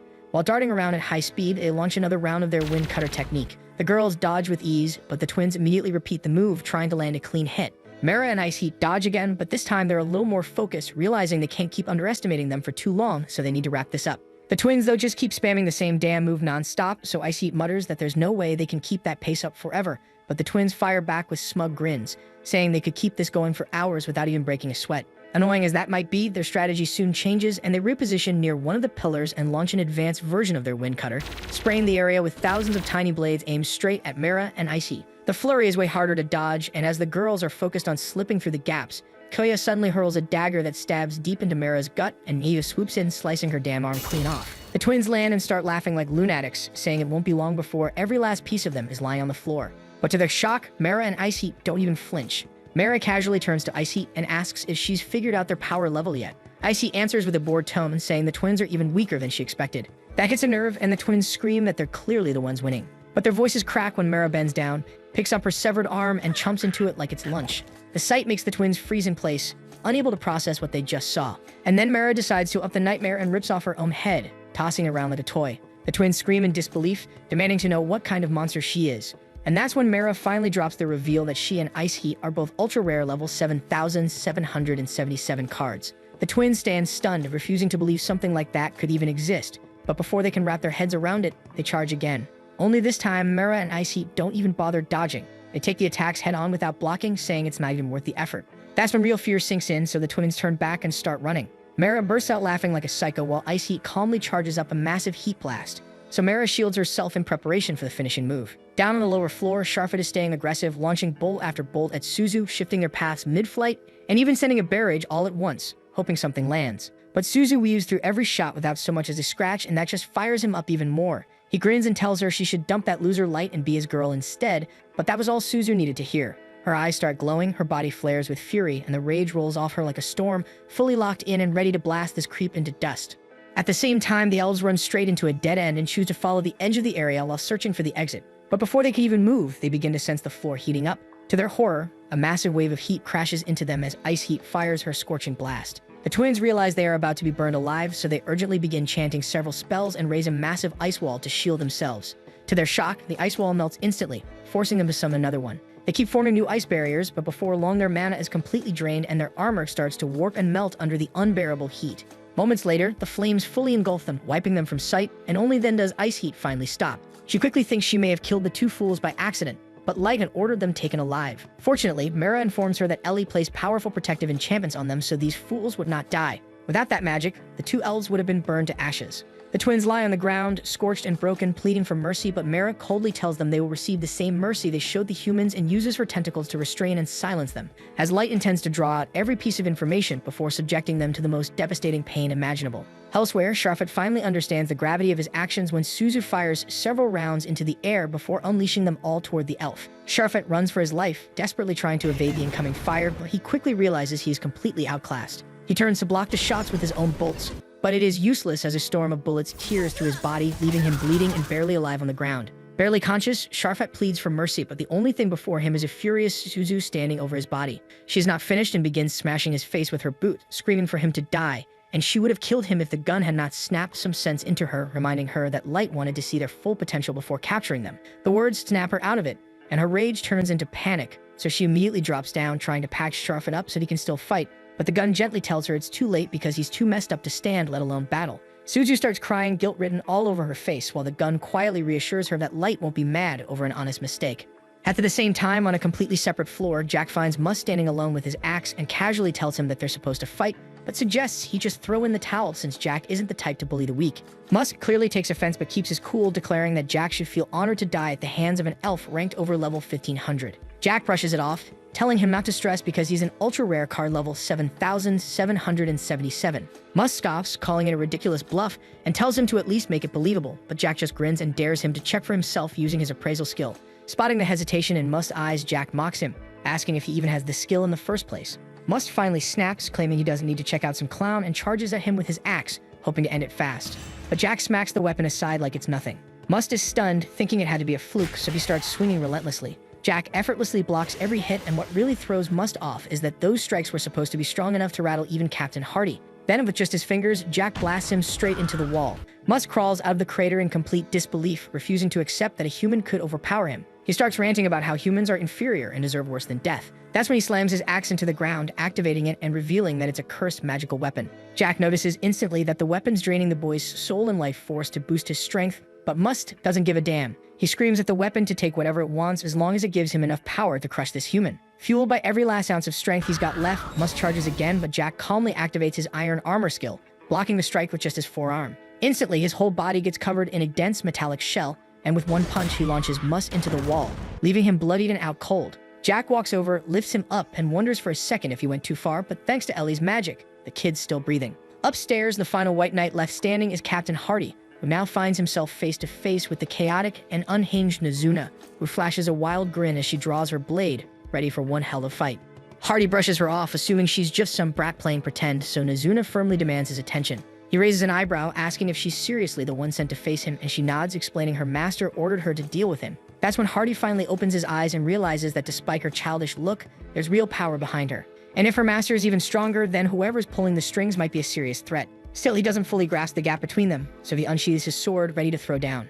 Mizuna grips hers too, and he notices the faint glow of magic laced into her armor. As he studies her closely, Mizuna's already swinging. Sick of waiting, she hoists the blade and slashes, sending a sharp gust of wind hurtling at him. And in a blink, it slices through the wall and Hardy's arm, dropping him to the ground. Mizuna blinked confused, so she cautiously stepped closer to the fallen elf general and gave him a light poke with her sword, and when he didn't move, Mizuna's expression turned anxious. That's when Ellie contacted her, scolding her hard for wrecking the damn tower. Nazuna tries to play dumb as usual, but Ellie's not having it. She reminds her that the whole tower was built using Ellie's own mana, reinforced walls and all, so that Nazuna wouldn't accidentally nuke it. Nazuna mumbles out an apology, but Ellie tells her point blank that if she can't get her strength under control, she won't be able to carry out Light's orders. Feeling guilty, Nazuna agrees to rein herself in. Meanwhile, behind her, Hardy secretly patches himself up with some hidden healing magic. She stares, confused that he's still breathing after getting hit full force, so Ellie explains she's been keeping him alive using her magic from a distance. Hardy, now back in the fight, stands tall, and Nazuna braces for another round, but this time promising to keep it in check. Hardy now takes her seriously and unleashes his true strength right from the get-go. He activates a silent field, throwing Nazuna off. He then explains that the spell applies a debuff, slowly draining her energy and funneling that power into him instead. Then he shapes that stolen mana into an invisible, soundless blade, explaining that its size constantly shifts, making it impossible to predict. Nazuna immediately puts her sword away and gets into a focused stance. Hardy narrows his eyes, thinking maybe she's trying to outmaneuver his wild swings with precise movement. Still, he notices her slight hesitation and figures she's bound to slip up if she rushes in. But out of nowhere, she flashes right in front of him before he can even blink and slams him straight into the tower wall. This time though, instead of blowing it apart, the wall just ends up covered in cracks, so Nazuna throws her hands up in victory, proud of her self-control. But Ellie's voice cuts in, still yelling at her for messing up the structure since now she has to burn even more mana to fix it. Nazuna snaps back, shouting that she's being way too annoying. Ellie freezes, baffled at where the hell she even learned to talk like that, and Nazuna casually mentions that the palace maids are always griping about her behind her back. Light then steps in and tells Ellie to go easy on Nazuna. After all, she did just pull off her mission. Reluctantly, Ellie lets it slide and tells Nazuna to bring Hardy back already. Then she turns to Light and apologizes for snapping, admitting that she only wanted to drill some discipline into Nazuna for his sake. Light then gently asks if she's okay, especially after burning through so much magic to patch up the tower.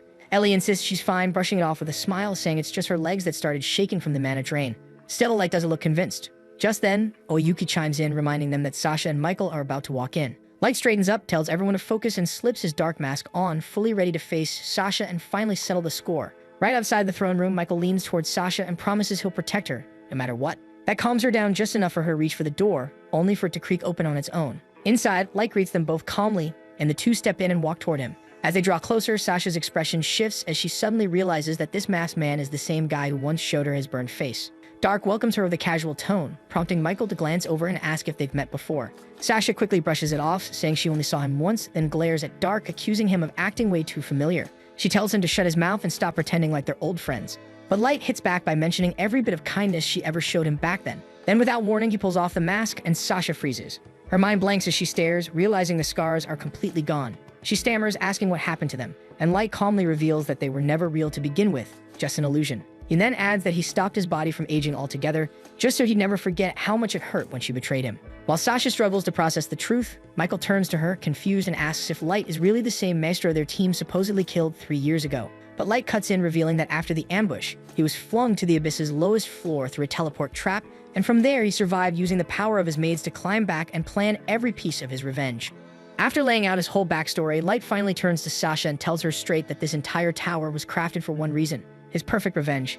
He calmly asks how she feels about that, but Sasha just stands there in silence. Her fiancé, though, suddenly bursts out laughing like a maniac. He grins at her and says this is their golden chance to claim the reward for clearing the tower and capturing Light alive. Sasha immediately points out that if Light walks back through the capital gates, it'll expose her for failing to kill him years ago.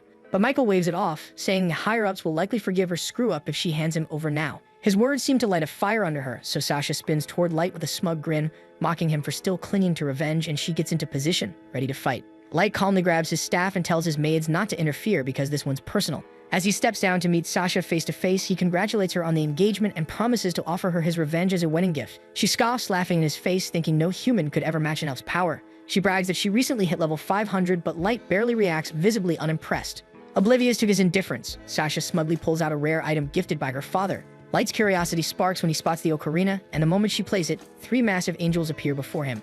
Confident she can't lose now, Sasha grins and commands the attacker angel to finish him. The creature lunges, smashing the ground, and Light leaps back, surprised that it actually broke through the tower floor. He fires back with his staff, but the second angel blocks the blast with a glowing holy barrier. Light scowls and ramps up his magic, finally shattering the shield with raw force. But instead of blowing the angel to bits, his attack only manages to destroy its arms. That's when the third angel steps in and heals both of its companions with divine magic. Watching how they move, Light chuckles to himself, immediately recognizing the setup: a full trio with a striker, a tank, and a healer. Across the room, Sasha is absolutely stunned. Her jaw drops as she watches a level 15 human stand his ground against her family's sacred phantasma class summon.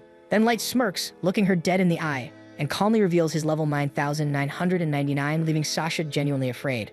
Michael spins around and casually tells her to relax, saying there's no way Light's legit because nobody's ever reached that kind of level in recorded history. She eases up and commands her angels to launch another strike, but Light instantly wipes them all out using a crushing dust press. Without missing a beat, he chains it with a shadow dance and a fire squall combo that incinerates their bodies, making sure they can't regenerate. As a finishing blow, he rains down a barrage of ice arrows to eliminate what's left, but Sasha just smiles and plays her ocarina, bringing them all back like nothing happened. She smugly mentions that she can revive them endlessly without even dipping into her mana reserves. That's when Light realizes her ocarina is way more annoying than he first thought. He blinks in right in front of her, driving his staff toward the instrument to smash it, but Michael suddenly intercepts with a shield, warning him to back off. Light gives him props for blocking that strike, but Michael corrects him that he didn't just block it. And the moment he says that, the shield pulses and sends Light flying across the field. Stunned by the force, Light demands to know how that's even possible. So Michael calmly reveals that the shield isn't just any artifact. It's a phantasma-grade relic that absorbs enemy power and throws it right back at them with even greater force. Michael then slams the shield into the ground, breaking the spell that was restraining the angels, and explains that it also boosts the stats of both its wielder and nearby allies. Sasha laughs in Light's face for thinking he had any shot at winning this, while Michael is convinced the match is over. She steps up with a smug grin, asking him how it feels to be completely cornered, and that's what finally makes Light lose it and start laughing uncontrollably. Michael and Sasha both pause, thinking he's snapped from the pressure, but Light straightens up and tells her she's dead wrong if she thinks she's ever been close to scaring him. And with a wild grin and burning eyes, he declares that he's about to show her what real despair looks like. Ellie and Oyuki both panic and try to stop him, but it's too late because Light undoes the seal on his soul that had been holding back his true form. Suddenly, pitch-black chains start swirling around him, radiating a terrifying energy, prompting Michael to yell at Sasha to retreat. Right then, Light calls out code 9999, and the command summons a massive weapon rack while breaking every chain holding him down. His old staff reshapes itself into a brand new X-class weapon, Gungnir. The moment Gungnir lands in his hand, Ellie and Oyuki freeze in horror. The dense, dark pressure clears out, and Light steps forward with a deathly calm, telling Sasha that now she'll understand what true fear really means. And for the first time, Sasha and Michael actually panic as Light slowly walks toward them. Michael urgently tells Sasha to deploy her angels again, and without hesitation she does.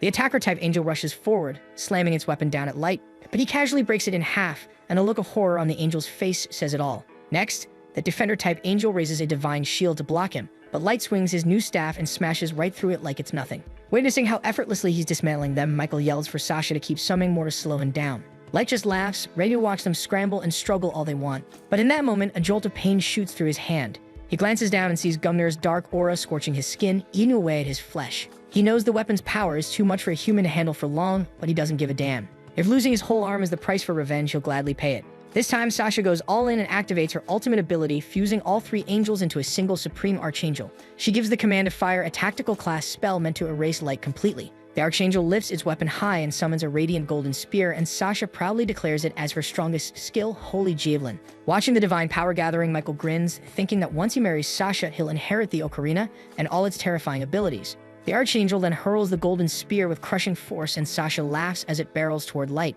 As it lands, she smugly says goodbye, only for the whole thing to vanish in an instant. Light stands there completely unfazed, having neutralized the javelin like it was a joke. He mocks Sasha for thinking she ever had the strength to harm him. Panicked, she orders the Archangel to strike again, but every single blow shatters on contact as Light walks through them like a force of nature. He calmly asks if she's already out of options, and Sasha, desperate, launches a rapid volley of javelins, hoping quantity will succeed where quality failed. But Light blocks each one effortlessly, never dropping the grin on his face as he marches toward her like a death sentence. Sasha finally loses it, shrieking at him to stay away. She fires off every last bit of magic she has left, but nothing touches him, and nothing even slows him down. Light just laughs, telling her to try harder, and warns her that if this is the best she's got, then she's going to die right here.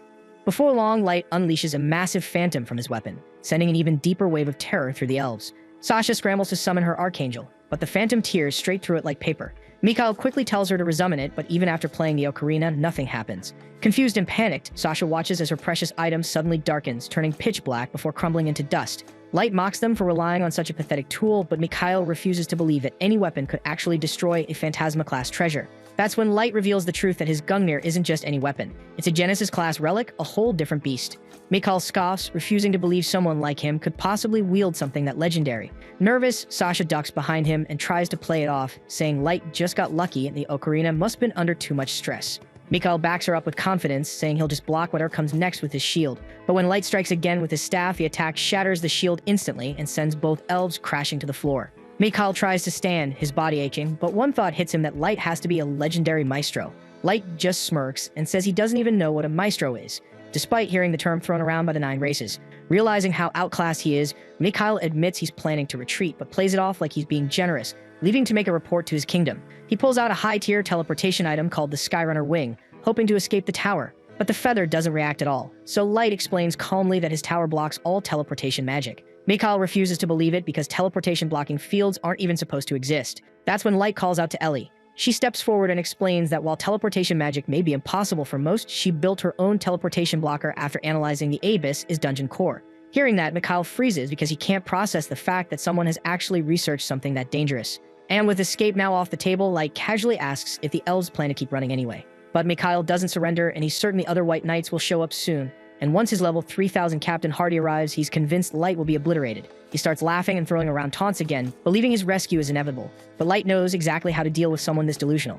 To shut down every last hope Mikhail has, he calls his warriors forward, and they drag in the broken, defeated bodies of the other White Knights. Before long, Light's servants stroll in, dragging the unconscious elves behind them, leaving Mikhail and Sasha completely speechless. Right then, Jack steps into the room and immediately tenses up at the sight of the sinister weapon in Light's hand. The maids grow visibly uneasy too, but Light casually tells them not to panic and that everything's under control. He then walks straight up to Mikhail and mockingly asks what happened to all that arrogance. Just like that, Mikhail's cocky mask drops and he drops to his knees, hands flat on the floor. He starts sucking up, offering to help Light take over the entire Elven Queendom using his political smarts, completely blindsiding Sasha. He tries to tempt Light with a pitch for power, but Light cuts him off cold, saying he doesn't give a damn about their pathetic little kingdom. Then he makes it clear that he's here for revenge, not thrones. So Mikhail quickly shifts gears and begs for his life, and he insists that he had no part in the 9 races mission to kill Light 3 years ago, and dumps all the blame on Sasha instead. She's crushed, watching her fiancé throw her under the bus without hesitation. But Mikhail acts like he's never even cared about her. He treats her like a random nobody who dared climb the ladder by clinging to him. Sasha, heartbroken, reminds him of all those times he swore he loved her. But Mikhail just shrugs it off like it was all a lie, leaving her utterly destroyed. Then, with zero shame, he turns to Light and offers to kill Sasha himself, but Light ignores him and calls Ellie to take the stage. As Ellie starts walking toward the elves, her eyes burn with rage. She calmly tells them how long she's dreamed of making them bleed for every sin they committed. She promises a slow, agonizing death, and that's when Mikhail starts whining for mercy. He then flips the switch again, acting like he's suddenly in awe of Light and praises him like he's some divine savior. Ellie just smirks, instantly seeing through his pathetic, bootlicking performance. Then, when Mikhail realizes no one's buying his bullshit, he does what cowards do best and bolts. But Ellie instantly casts a strategic class spell called Dorn Fessel, summoning brutal thorn vines that lash around his body and slam him to the ground. She explains just how dangerous the spell is, and Mikhail's eyes widen in horror when he realizes she did it without even saying a word. Ellie grins darkly and tightens the vines, making him howl like a dog in a meat grinder. Then she yanks him forward, slaps a hand on his forehead, and starts forcefully scanning his memories.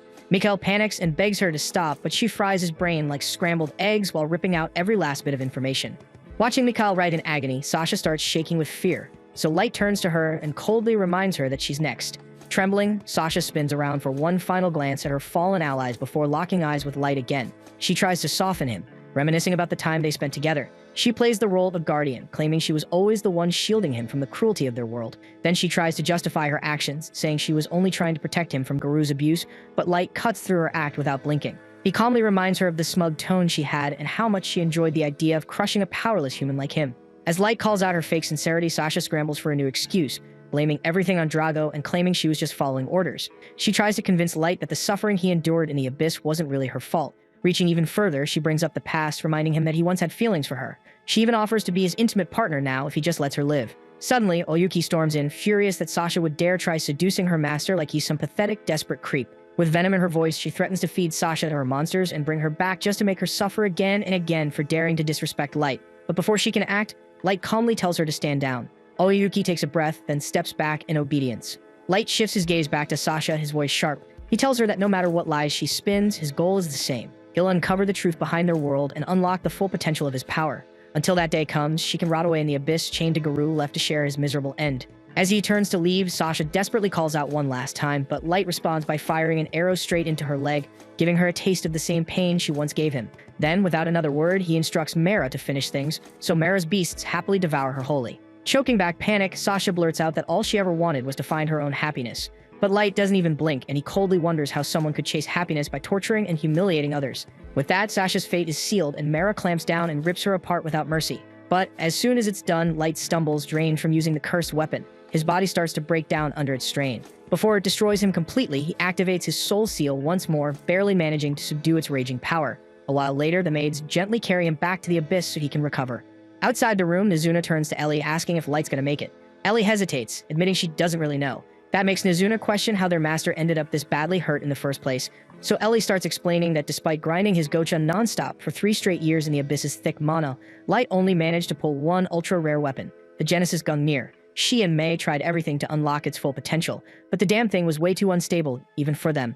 That's why Light had to rally all 4 of his level 99 maids just to seal away its true power. And now, inside the tower, he undid just one of those 4 seals, and even that was enough to shred his own arm, showing just how brutal the weapon's pressure really was. Elsewhere in his room, Light slowly opens his eyes to find Mei standing right in front of him. She breathes a sigh of relief, thankful he's still alive. As Light sits up, he recalls blacking out inside the tower. He tries to get out of bed to return to work, but Mei quickly stops him, asking him to rest just a little longer. She starts remembering the first moment they met, when she saw the tears in his eyes, and says that ever since then, she's done everything in her power to help him reach his dreams. But now, she tells him those dreams aren't worth dying over, not when he's got a whole kingdom of people who believe in him and need him to survive. Meanwhile, deep in the Elven Nation, the Royal Chancellor reports that the entire squad of White Knights has gone silent. One of the elf nobles throws out the possibility that they've been wiped out, which pisses off the Elf Queen to no end. She refuses to believe anyone could take down Hardy, but the noble reminds her that it's been 2 full days with no word from him. Just then, a scout crashes into the council room, gasping for breath. He shouts that an army of dragons has gathered just outside the kingdom's walls. Everyone rushes to the windows, only to see a terrifying swarm of dragons circling their skies. The nobles snap at the guards, furious that something like this slipped past their defenses. But before anyone can answer, Ellie's voice echoes through their minds. Using telepathy, introduce herself as the Wicked Witch of the Towering Monolith. She tells them that she received the intruders who stepped into her domain, and unless their queen shows herself now, she'll reduce their entire kingdom to ashes.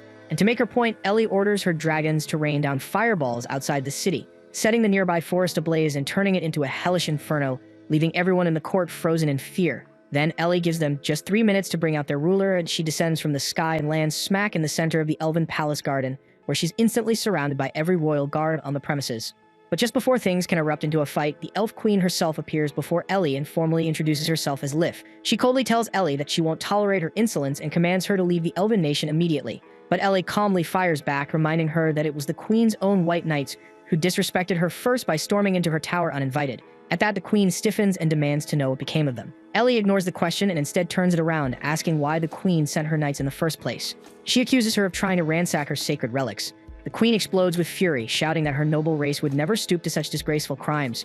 But Ellie clearly isn't buying it, and she steps forward without hesitation. Alarmed, the royal guards spring into action, but Ellie immediately unleashes a swarm of vampiric trees that pierce through the guards and drain every last drop of their life force. As the queen watches in horror, Ellie smugly explains the terrifying power behind the spell she just cast.